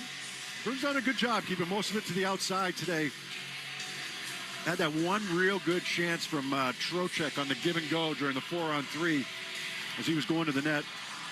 But most of the opportunities have been on the outside. It's been a solid game for the Bruins defensively. I don't think the Rangers are at their best. They're also missing Panarin and JT Miller, which is a big part of their offense. Right. But yeah, both of those guys kind of considered day-to-day, it sounds like. Mike Sullivan said the other day, just taking the cautious approach, trying to get them ready for opening day. Panarin's a little bit of a strange situation because he was dealing with what they said was a lower body injury, and then he started practicing, and then they said it was an upper body injury, but it wasn't anything new, and so it's kind of a question what's going on with him right now.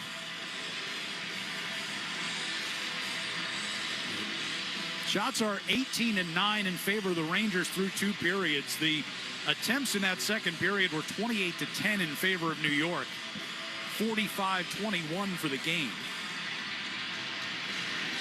As we start the third period, Bruins will be going from left to right with a 3-0 lead. And the opening face-off played deep into the Bruins zone by Berard. McAvoy swats it toward the far side corner. And Arvidsson takes away a pass back toward the point. He'll play it off the far boards and up into the New York zone. Fox. They work it to Gavrikov. Berard carries it up the middle into the Bruins zone. Left side for Cooley, a drive. And Swayman knocks that down and then calmly covers it up. yeah, again, from the outside, no rebound. Has there been any rebound chances for the Rangers today? I don't believe so. Not that I can think of. Well, the TV side just showed the shot chart for the Rangers. Yeah. There's one shot on goal anywhere near the crease. That's the Trocheck. Yeah. That's the Trocheck chance on the 4-on-3, the give and go. Face off to Swayman's right. Elias Lindholm and Trocheck on that face off as a false start. They get everybody reset. And Lindholm wins the draw. Peak. Lobs one through neutral ice, settled by Geekie as he comes in across the line. Hands off to Pasternak and gives it right back to him.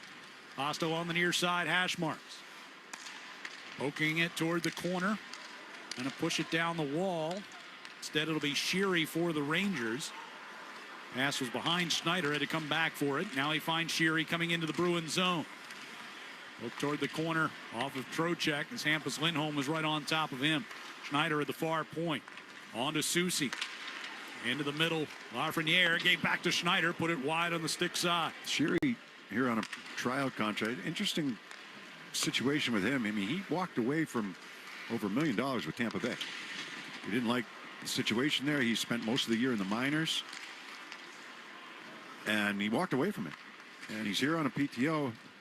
I don't know if it helps that his father-in-law is the head coach or not, but... There's a shot as Minton got dumped in front of the net by Soucy, and that's going to bring a penalty here against New York. Yeah, not sure what for. Unless he got his stick up, because you know how I'm a fan of... New York number 24, 2 minutes. Okay, it's a hooking penalty. Like, I don't want the stronger guy to get penalized. If you're battling in front of the net and one guy goes down, well, that's... But they're going to call him for a hook.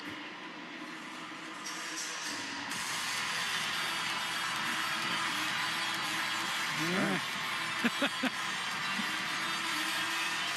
So power play number 2 for the Bruins. They scored on their first attempt in the second period. Middlestat will win the draw. Hampus Lindholm gives to Mason Lohrei. No. I always said that, about Chara. Why? Whoa, it did. The siren was sounding, and they didn't have the penalty clock set yet. They're saying, Chara was always the stronger guy. Don't penalize the stronger just because he's stronger. Right. Saw Big Z up here after the first period. He was, of course, named, to the Bruins staff, not coaching staff, but more of an advisory role. And mentor, and work with some guys on and off the ice and how they approach things. And I think he's got a little bit that he can share. Just a little. Right circle here is Husnudinov. Sends across, and Lohrei with a shot saved Shesterkin. Rebound gathered in behind the net by Arvidsson. Played around the near wall, kept alive by Hampus Lindholm. Husnudinov, Arvidsson in the corner. Husnudinov tripped up against Cooley. But keep by Lindholm, but puck jumped away from him to Zibanejad. Yeah, so Husnudinov playing fourth line today, but he also was on the second power play unit starting this one. Hampus going to bring it up toward his own blue line. Drop it off there. Husnudinov, full head of steam to the Ranger line. Gives to Lohrei. Finds some open space, but then his pass across missed. A little miscommunication there with Hampus Lindholm. Lindholm trying to hold off Laba, and Laba gets it to Trocheck for a try from the left circle, but Swayman slides out of the crease to greet him and makes that Lindholm save. was surprised at how quick Laba got to him there. And he was like, oh, wow, this guy's right on me. Creates a turnover, makes the pass into Trocheck, and Trocheck gets a pretty good shot away. And Swayman again, confident save. Bruins will switch up their power play units. Noah Laba, rookie out of Colorado College. 2 assists against the Bruins the first meeting of the preseason. Has put up 5 points in 5 games this preseason. Game in Colorado College. Yeah. Gotten a good look here in training camp for New York. It's funny, I was reading a piece in The Athletic earlier today about the Rangers. They sent Gabe Perreault down, among others, the other day, and the author said Chris Drury and Mike Sullivan seem to be leaning toward keeping a few unexciting veterans over some of the organization's top prospects. So the fans are a little frustrated. Did it say who those unexciting veterans were? They did not name the names.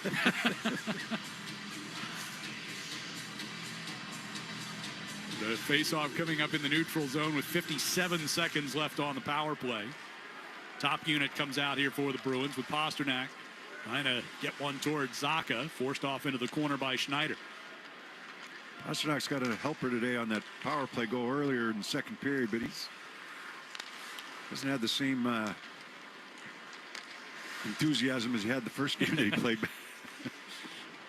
Geeky chasing into the corner. It's not a slight. It's just, seriously, it is preseason. It's McAvoy gets a shot, blocker save, Shesterkin, long rebound, thrown back to the net, and hit the post. Pasternak in the left circle. Just flicked that puck from the left wing circle, threw a little bit of a screen in front. 18 to go in the power play off the Rangers clear. McAvoy starts it up ice.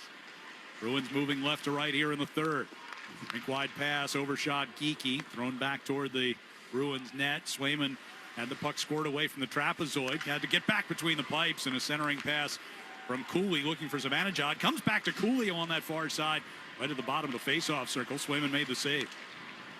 Power play is over. 16:20 to go here in the third. Bruins leading 3-0. Zibanejad taps it back toward the Boston line. Jokiharju deals it right back up the right side. Corrali got a piece of it. Zibanejad swings it toward the near side. Berard stepping to the left circle, and Swayman coming across. Took one away from Lafreniere. Yeah, best save. He read it. Right? He gets over there because he read the pass. Berard's got that puck on the left wing side. It's a quick 2-on-1. Zadorov trying to get back there on Lafreniere coming to the net on the far post, and Swayman just reads that pass, and he moves right to left perfectly to get a piece. So that shot by Pasternak we talked about, it was actually a tip by Lindholm. He was looking for a tip in front. Lindholm tipped that puck off the crossbar. Morgan chasing a puck behind the Bruins net. It'll come back to Lafreniere, who's rotated up high, and his shot gets through. Save made by Swayman and covers up. Let's pause 10 seconds now for station identification across the 98.5 The Sports Hub Bruins Radio Network. From the Town Fair Tire Studios, this is Boston's home for sports. WBZFM at HD Boston 98.5 The Sports Hub. Is the media group station. Alongside Bob Beers, I'm Ryan Johnston. 15:48 to go here at TD Garden. Bruins with a 3-0 lead over the Rangers. And a defensive zone face-off for the Bruins, Mark Kastelik. Matching up against Trocheck. Puck pulled toward the near wall. Lafreniere turns back toward the top of the face-off circle. And back to Soucy at the point. All the way around it goes. Borgen pressured over there by Husnudinov. Pass along for Lafreniere. Taps it toward the near side. Soucy with a drive from the point. Sure if that got to Swayman or hit a body in front as Peak and Sheary were involved in a battle there. Cleared back into the Rangers zone. Kastelik's going to get a penalty here. So that Lafreniere was laying on the ice. I saw it. Didn't see how he got there, but delayed call on. Rangers get the extra skater on here. 5 minutes into the period. Vakanainen to Zibanejad on the left hash marks. All the way across through the slot to Cooley. Had to pick it up off of Karam. Now they set up Zibanejad for a one-timer. Save made by Swayman. Rebound popped up in the air. Lohrei kept that out of the crease. And now the puck touched up. Draws the whistle for the penalty, and interference is the indication against Kastelik.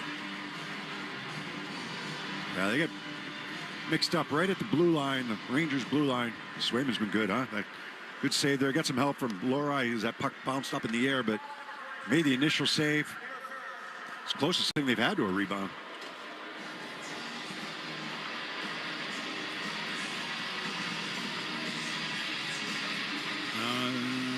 Oh, there it is. Okay. Kastelik and Lafreniere, you said, kind of tangled up. So power play number 3 on the day for the Rangers. Trail at 3-0. Zibanejad faked a one-timer. Gave to Fox, center of the blue line. Back to back to Zibanejad. Now Trocheck in front off of Zadorov. Kicked into the crease. Swayman made that stop too. And Zadorov clears it all the way. Just hit him, but that would have been a bad break for Zadorov and Swayman. 20 seconds into the power play for New York. Lafreniere gets one into the middle. Zibanejad with a backhander that goes up and over the net. Yeah, Bruins got to do a better job there defending coming over the line. Cooley left circle. Shot hit the post on the stick side. Corrali will fire one all the way down towards Shesterkin. Not how they drew it up. They got to get a little bit better here. Zibanejad right back in on the attack after the long feed from the goaltender. Has it along the near side boards. Studies his options. Throws into the middle. Tipped on goal by Trocheck. Out of the corner. McAvoy played it up the wall. Couldn't get it cleared. Cooley between the circles. And his pass intercepted by Jeannot. Rangers, though, maintain possession. 57 seconds left on their power play. Down low to Trocheck. In behind Swayman. Zibanejad to the left circle. Trocheck out of the corner. Swaps positions with Zibanejad. Gives it to him down low. Centering pass. Cooley missed it, and out of the zone it comes. 36 to go on the Rangers power play. Shesterkin plays the puck away from his crease as the Rangers change up the power play unit. Schneider head for Sheary. Pocket picked by Husnudinov. Back into the Rangers zone goes the free puck. 7 minutes into the third period. Bruins still up 3-0. 15 to go on the power play for New York. Here corner Berard rips it in behind the net, and it bounced away from Sheary. Zadorov headmans it along for Husnudinov on the left side. In comes Asimov for the shot. Save made, and Husnudinov had a crack of the rebound, but Shesterkin got there. Power play over. Teams at full strength with 12:35 to go and still a 3-goal Bruins lead. Schneider gives it to Gavrikov. Hooked up toward the Boston line. Laba got it in front, and hitting the post that time was Radish. 2 posts here in the last couple of minutes for New York. Gavrikov forced to the blue line by Geekie, able to keep it. Edstrom centering. McAvoy said nothing doing there. Kicked away from this crease by Lohrei, and Pasternak wheels back behind his net. Leaves it in front now for Lohrei. Back to Pasternak coming up the right wing side. Gavrikov swatted off his stick, and Carrick will toss one back in towards Swayman. Steers off the boards to Hampus Lindholm. Took a hit from Rempe, but moved the puck. Peak gains the red line and dumps in. Funny hop in the corner. Puck sits down there. Soucy has it for New York. And his outlet pass overshot Parsonen. And wasn't that icing? I'm not really sure why. I think Hampus Lindholm thought it was going to be icing. Puck will be brought out through the neutral ice, and Peak gets it deep into New York territory. Carrick lifting it up the left wing side. Rempe loved it down. Peak took it away at the Boston blue line. Arvidsson now from the red line. Deflected dump in. Arvidsson had his stick chopped out of his hands by Zibanejad. Berard brings the Rangers forward. Stops in the far corner. Played it to the end boards. Jokiharju gets in there on Zibanejad. Wins the puck back to Zadorov. Zacha finds Middlestat coming out of the zone. From the red line, he sends it deep into the left wing corner and heads off on a change. 10:35 to play here in the third.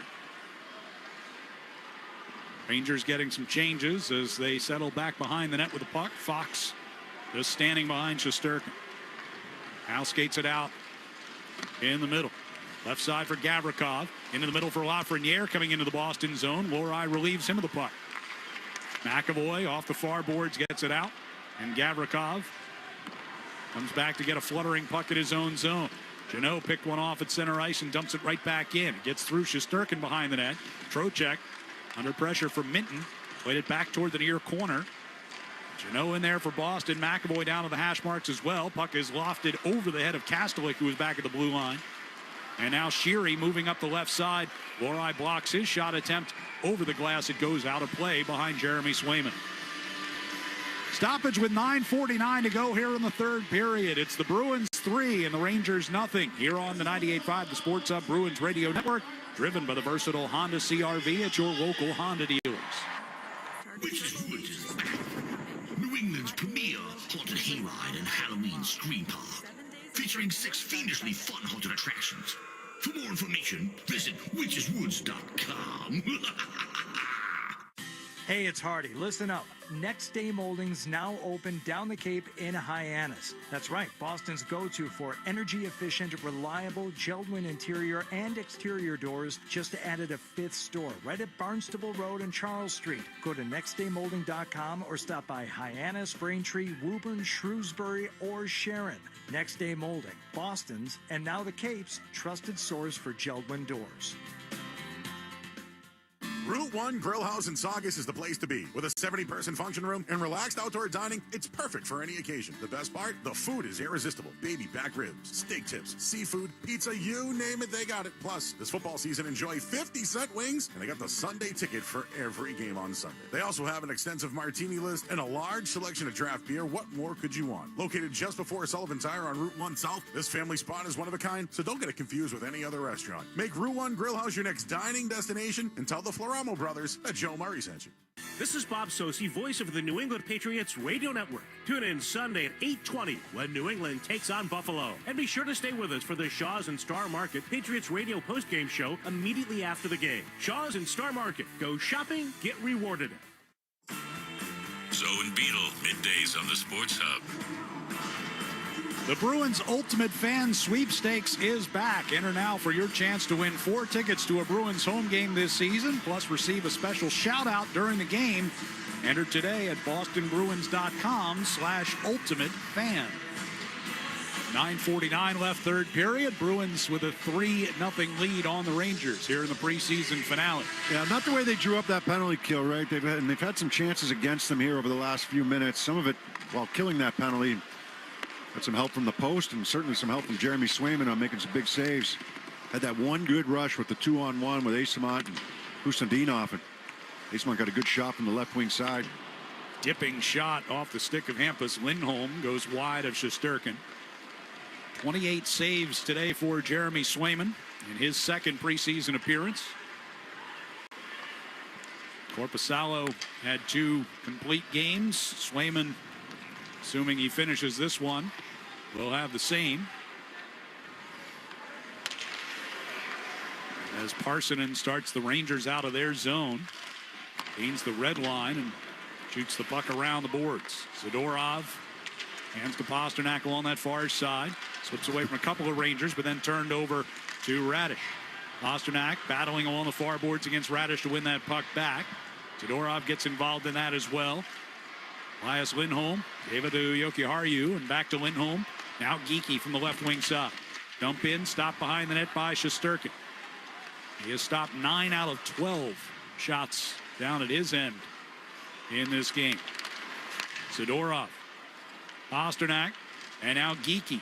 Geekie gets around Parsonen, threw it in front. It hit a skate and went up over the net. Lindholm was doing battle in there against Borgen. Pasternak in the far corner to Geekie down low. Back to Pasternak coming toward the front and just missed Lindholm in front. Jokiharju to Pasternak. And into Parsonen. Parsonen in turn ran to his teammate Laba, and that coughs up the puck. Lindholm to Pasternak to Zadorov in front off of Geekie. It kicked over to Pasternak, who just missed the net. It's a good hit by Laba. Geekie near side. Sends it across. Deflected puck. Got to Pasternak at the far dot. Back across looking for Geekie on the back door. Rangers out there right now. Elias Lindholm in the near corner. Turns away from Schneider. Jokiharju down deep for Pasternak. Rolled over his stick. Far circle. Right along the wall. Geekie grabbed by Radish. Rangers will come away with a puck and a chance to get their changes here as Schneider lifts one into neutral ice. Zadorov gloves it back to his stick, carries it back into the New York zone. In the right wing corner, behind the net, he passes for Husnudinov. Off the far wall, back to McAvoy, a high shot gloved by Shesterkin, who draws a whistle. And a timeout with 7:14 to go in the third period. Bruins 3, Rangers nothing. On the 98.5 The Sports Hub Bruins Radio Network, driven by the versatile Honda CR-V at your local Honda dealers. Hi, it's Jason Todd from Blue Sky Restoration. All hockey season, Blue Sky is restoring historic garden moments on the ice. Tune in to the Bruins Radio Network every home game to hear this date in history, restored by Blue Sky. And remember, if you have a property disaster, visit goblusky.com. Restoring your property and your life for a brighter tomorrow. Now's the time for a great deal on a new Honda. It's time to take an adventure. For a limited time, well-qualified buyers can get a 4.49% APR on a 2025 Pilot. Hurry into your Honda dealer today. See dealer for financing details. BJ's Wholesale Club has always been proud to offer great prices every day. In this economy? Almost sounds too good to be true. These prices are very true, and at BJ's, they're great, not good. That's great prices every day, no matter the economy. Including 3-pound rotisserie chickens, just $4.99. Wellesley Farms Deli Honey Ham, $6.99 a pound. Plus great prices every day on everything in the club. Join at bjs.com/join and make BJ's your destination for savings every day. Lowe's knows pros want more. Join My Lowe's Pro Rewards for free to get $20 off your first qualifying purchase of $100 or more just for signing up. Plus, enjoy free standard shipping and more ways to save on your next job. Lowe's, we help, you save. Offer valid for new members only. Not valid with any other discount. Free standard shipping not available in Alaska and Hawaii. Exclusions and more terms apply. Loyalty program subject to terms and conditions. Visit Lowe's.com/pro-loyalty for details. Subject to change. Toucher and Hardy, mornings on the Sports Hub. Fans get game day ready at the Pro Shop, powered by 47. From jerseys and hats to tees and more, we've got every Bruins fan covered. Shop at the Hub on Causeway or online at bostonproshop.com. 7:14 left in regulation. Bruins with a 3-0 lead here on the New York Rangers. And the final tune-up before Wednesday's regular season opener. Face-off will be to the right of Igor Shesterkin. Off the draw. Puck poked toward the corner. Rangers get there first. Around the near boards it comes past Cooley and Lorai, who are tied up. All the way back in behind Swayman. McAvoy sends it around the far boards. Battling for it over there. Husnudinov able to win possession. Kick it ahead for Kastelik. Corrali and Kastelik both coming up that left side. Free puck in the direction of Husnudinov, but taken away, and Berard will send back into the Ranger attack zone. Cooley in the left wing corner. Back to Gavrikov. Deflected shot goes wide on the short side. Berard. Fox to Gavrikov. Toward the slot, past Cooley. Kastelik and Fox came together along the far wall. Fox able to push that puck behind the net. Cooley. Near side of the extended goal line against Laura. Lafreniere crossing past to Trocheck coming down that far circle. He sent it right back into the middle, but Rangers can't take advantage. Gavrikov. Backhand toward the near corner. Behind the net. And it's Lafreniere. Steps out toward the near side corner. Deals off for Sheary coming on from the bench. Shot attempt blocked. Sheary gloves it down and keeps it moving. Bruins turn to be a little tired here on this shift. Good Shot blocked up top by Kastelik. Kicks the puck back toward the Ranger end. Gets the line change. Fox will gather it back in across the Boston line. Fox skating it toward the center of the blue line. Left side Trocheck one-timer from down low. In and out of Swayman's glove. Boston will get it cleared here with Jeannot. Finding Minton coming up the middle. Toward the left wing circle, and a shot stopped by Shesterkin. He's going to shoot it out into neutral ice. And Trocheck reached up and knocked that down with a high stick. Bruins will play the puck as Trocheck and company turn for a change. Jeannot battling against Carrick inside the Ranger zone. Now Asimon brings behind the net with Schneider draped on him. Cuts back toward the near side, tries a stuffer near post. Shesterkin made the save. Asimon still with possession. Jeannot near circle, centering, looking for Minton. Wide open in front. All by himself, standing at the top of the blue paint. Hampus Lindholm, long shot straight on Shesterkin, blockers it away. Edstrom got it out of the zone. Back in Asimon's direction, reaching for it against Schneider. Rangers get possession though, and Carrick plays in behind Swayman with 4:40 to go. Bruins leading by 3, and a pass out of the zone gets redirected up into the bench and out of play. We'll step aside here. Final 4 minutes and 38 seconds when we come back. It's the Bruins with a 3-0 lead on the 98.5 The Sports Hub Bruins Radio Network, driven by the versatile Honda CR-V at your local Honda dealers. Now's the time for a great deal on a new Honda. It's time to take an adventure. For a limited time, well-qualified buyers can get a 4.49% APR on a 2025 Pilot. Hurry into your Honda dealer today. See dealer for financing details. When it comes to protecting homes, shortcuts fail. That's why pros have trusted AZEK Exteriors Trim and Siding, the MVP of exterior protection for 25 years. Built to last and proven in the toughest Northeast weather conditions, AZEK doesn't just look good, it performs under pressure. Cheap overseas-made imitators? They might look similar until they fail, and the builder's reputations and the homeowner's wallet take the hit. Trim matters, so don't cut corners. Do it right. Use AZEK Trim. Made in America. Visit azekexteriors.com.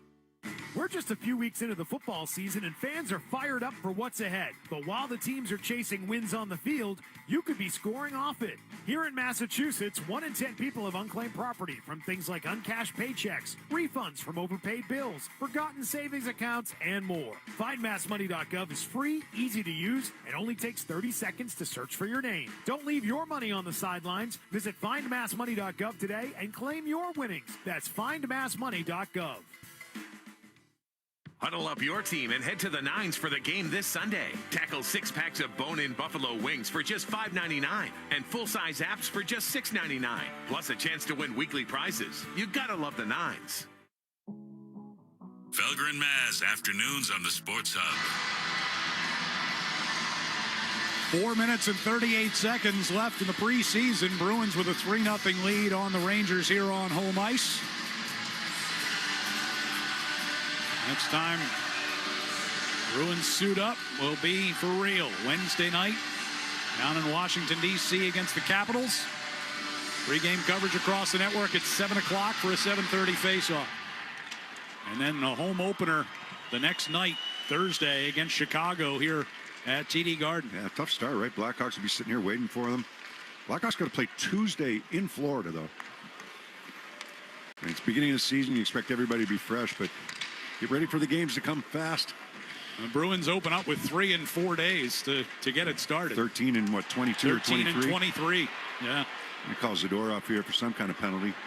He threw somebody to the ice down there. Getting some attention from a couple of Rangers here. As we've seen little tempers flare from time to time in this game. And a couple of scraps. Nothing overly significant. But Zadorov will head to the penalty box here with 4:13 to go. Give New York their 4th power play chance of the game. Give him a tripping call. More like he just threw him down to the ice, unless he got that leg tucked behind. He steps up in the neutral zone for a hit, but this happens in the corner when he gets into a battle down low.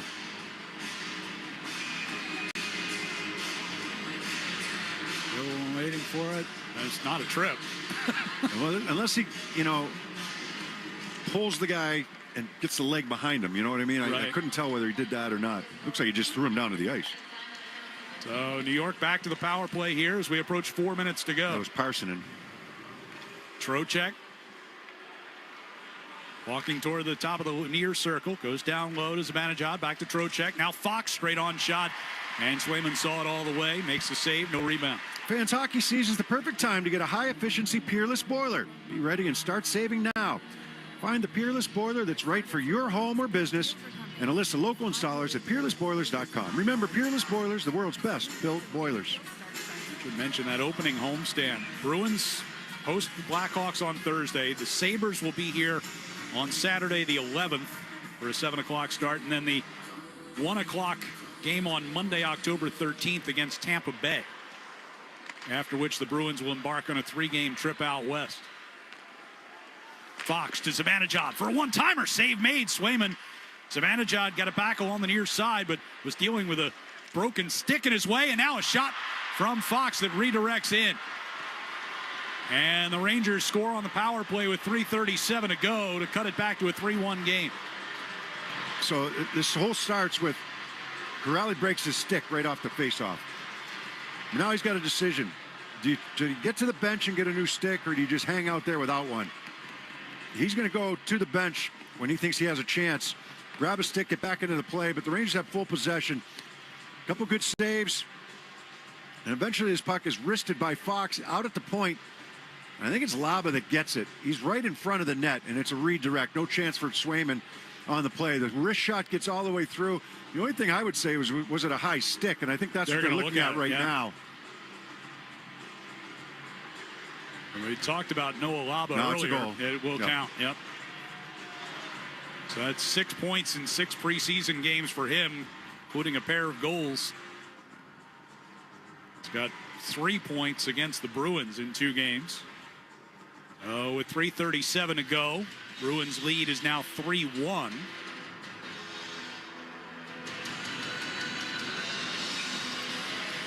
Face off at center ice. And Elias Lindholm a little over anxious, so Geekie will have to take his place. Carrick wins the faceoff. And a dump in by Borgen comes all the way around behind Swayman. Near side boards. Puck pokes off the wall. Peak. Tried to backhand it behind the net. That was blocked by Radish.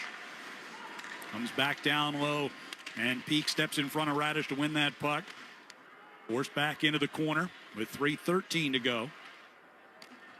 Geekie. Campus Lindholm, both in there. Still trying to dig it free. Now it comes loose. Radish tried to throw it toward the net. That was blocked. Loose puck in the slot. Radish tried to knock it out of midair. Ends up in the far corner. Parsonen around the near side. Gavrikov to Carrick. His shot blocked by Peak. Fired into the far corner again. Now free near the high slot. Pasternak's got it. He'll retreat back behind his own net. Steps away from Parsonen. Tried to hand it off for Jokiharju, and that didn't connect.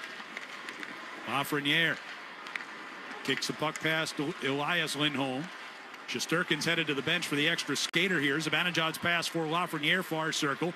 He brings it behind the net. Trocheck to Zibanejad on the near boards. Now Fox up high. Takes it toward the far side. Gives into the middle and blocked here by Geeky on Cooley. And that puck ricochets out of the zone and angles into the Rangers' end. And Fox will have to go back and get it. No icing. 2:05 to go here in regulation. 3-1, Bruins have the lead. Off a dump in, Zadorov wraps it around the far glass. Fox kept it in.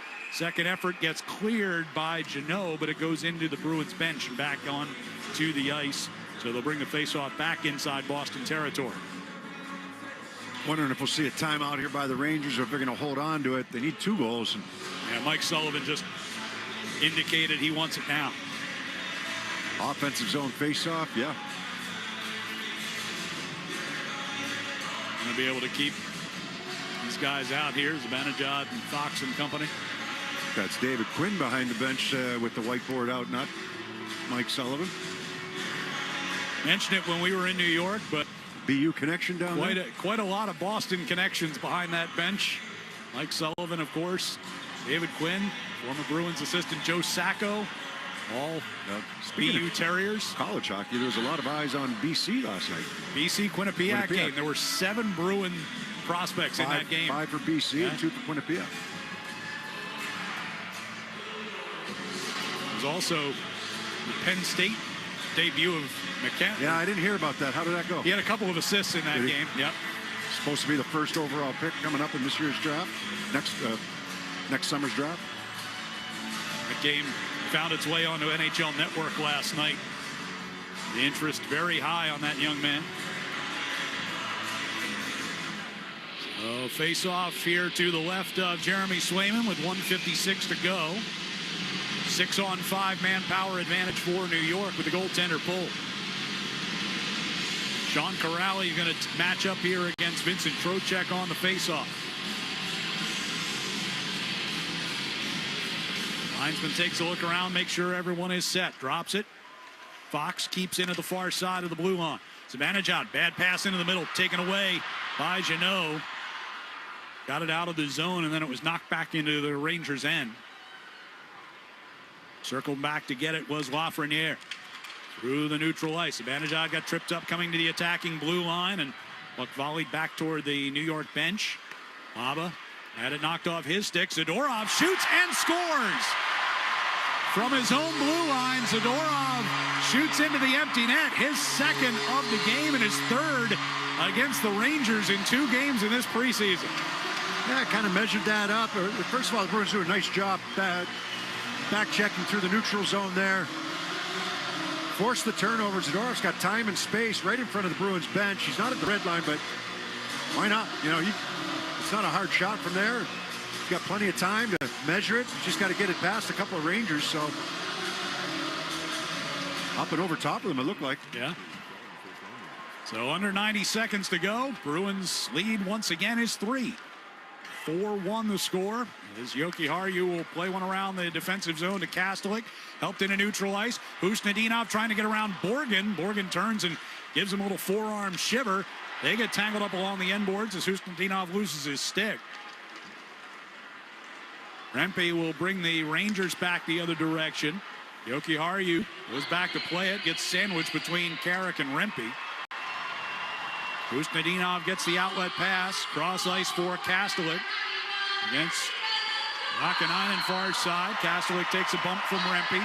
45 seconds to go in this one. Zadorov brings it back to the Ranger line. Tried to pass it off to the left side for Asimont. Hit a skate instead. New York will get it back deep behind Swayman. Peak to Minton. Near side wall against Lava. Peak able to wrestle Parsonen away from it.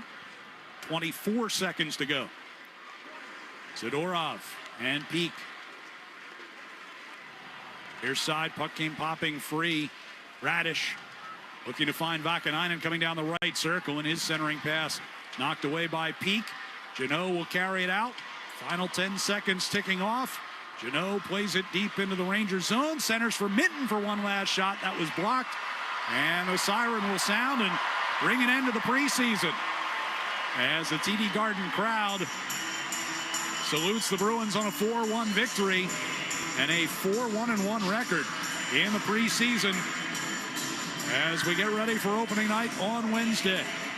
We'll be back with a recap coming up next on the 98.5 The Sports Hub Bruins Radio Network, driven by the versatile Honda CR-V at your local Honda dealers.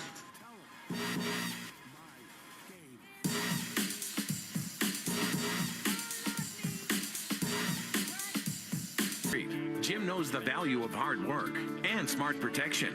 That's why he relies on Concord Group Insurance through his local independent agent for coverage built around the real risks small businesses face. With nearly a century of experience and highly rated local service, Concord Group Insurance helps business owners like Jim stay protected. Ask your independent agent about Concord Group Insurance today or find one.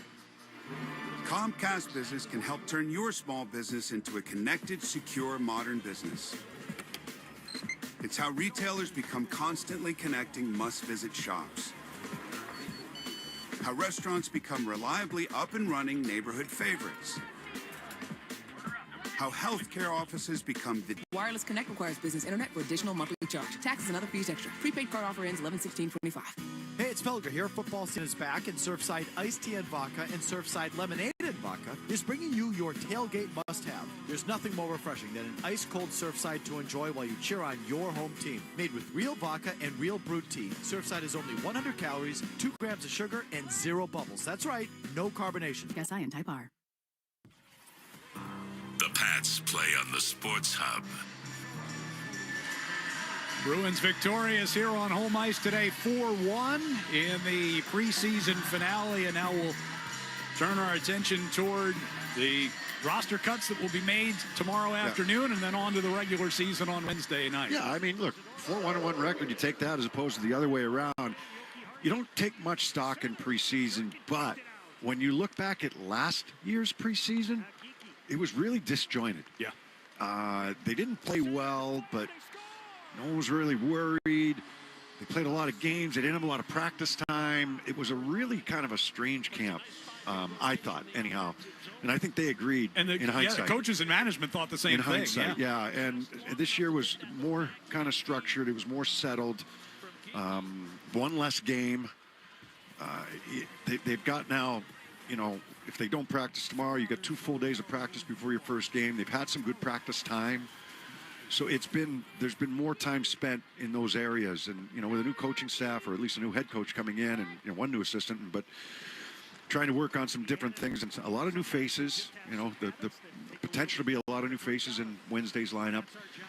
You know, you needed to get on board right away, and I think that they've done a pretty good job of that. So, I mean, I'm not reading too much into the record at 4-1-1, but it's way better than the other way around, right? 1-4-1. So it's something where they've looked good at times, they've looked okay at times. Their one regulation loss came first game of the preseason. That was that first period that was really ugly, and then they got a little bit better as the game went on. But right now, it's about personnel. I think you saw most of the lineup here today, or we saw most of the lineup here today. You know, you saw the defense pairs that they'll probably start with. You saw the goaltender they'll probably start with. Both goaltenders have been good, you know, in preseason. The top 2 goaltenders have been good. The lines, do they keep them the same as they were today, or do you make a little tweak here and there from, you know, whether who's in the lineup or where they play in the lineup? And, you know, I got a feeling that what we saw today was going to be pretty close to, if not the opening night roster. And then, you know, you're going to carry extra players. And we say, so there's 20 players that dress for a game. They can have 23 on their roster. Everybody's healthy, unless something happened today that we didn't know about, but everybody's healthy. So, you know, you don't have anybody on the injured list. You know, do you carry 2 extra forwards and 1 extra D? Do you carry 2 extra D, 1 extra forward? Or do you carry a third goaltender that we've talked about a little bit, which kind of hinders them a little bit on you know, you only carry 1 extra forward, 1 extra defenseman. So, and who those guys are going to be. And we talked about it, we touched on it before the game here today in our brief pregame, that everybody that's on the bubble right now, except for 2 players, have to clear waivers in order to go to Providence. And you brought in some high-profile American Hockey League players, hoping that they could make the jump into the NHL, Blumel and Steves, right? And they have to clear waivers in order to go down to Providence. The only 2 guys that don't have to clear waivers is Matt Patra and Fraser Minton. And at least one of them probably deserves to be here. At least one of them. So, you got to, are they both getting sent down because they don't have to go through waivers? You don't have the possibility of losing them because they don't have to clear the waivers. So it's, but like I said, one of them probably, at least one of them, maybe both deserve to be here. So it's a very business-like situation for the Bruins right now. It's not just cut and dry that you take, our 23 best players and that's what your opening night roster is. You'd like to think it's like that, but it's not. Sometimes it's not. You mentioned the goaltender situation. I mean, Michael DiPietro would have to clear waivers. He's the best goaltender in the American Hockey League last year. He would have to clear waivers to go down. Do you risk losing him if you send him down? That would be the potential reason why you would keep 3 goaltenders. But I also think it's one of the reasons that they signed him to a one-way contract for 2 years. Right. Because if a team picks him up, now they've got a one-way contract on their books for 2 years for a guy that might play in your minors. Right. So I think that he played great last year, no question about it. So he's earned himself that. But, is he better than the 2 guys that are here right now? And in my estimation, no. Played well his second appearance there in Philly. Played really well in that game. But he's not better than the 2 guys that are here right now in Korpisalo and Swayman. So, you send him down and you hope that nobody picks him up. If they do, then a team's got to pay him, one-way contract for 2 years. But you lose a really good prospect in your, But is he a guy that you have a lot of confidence in that's going to be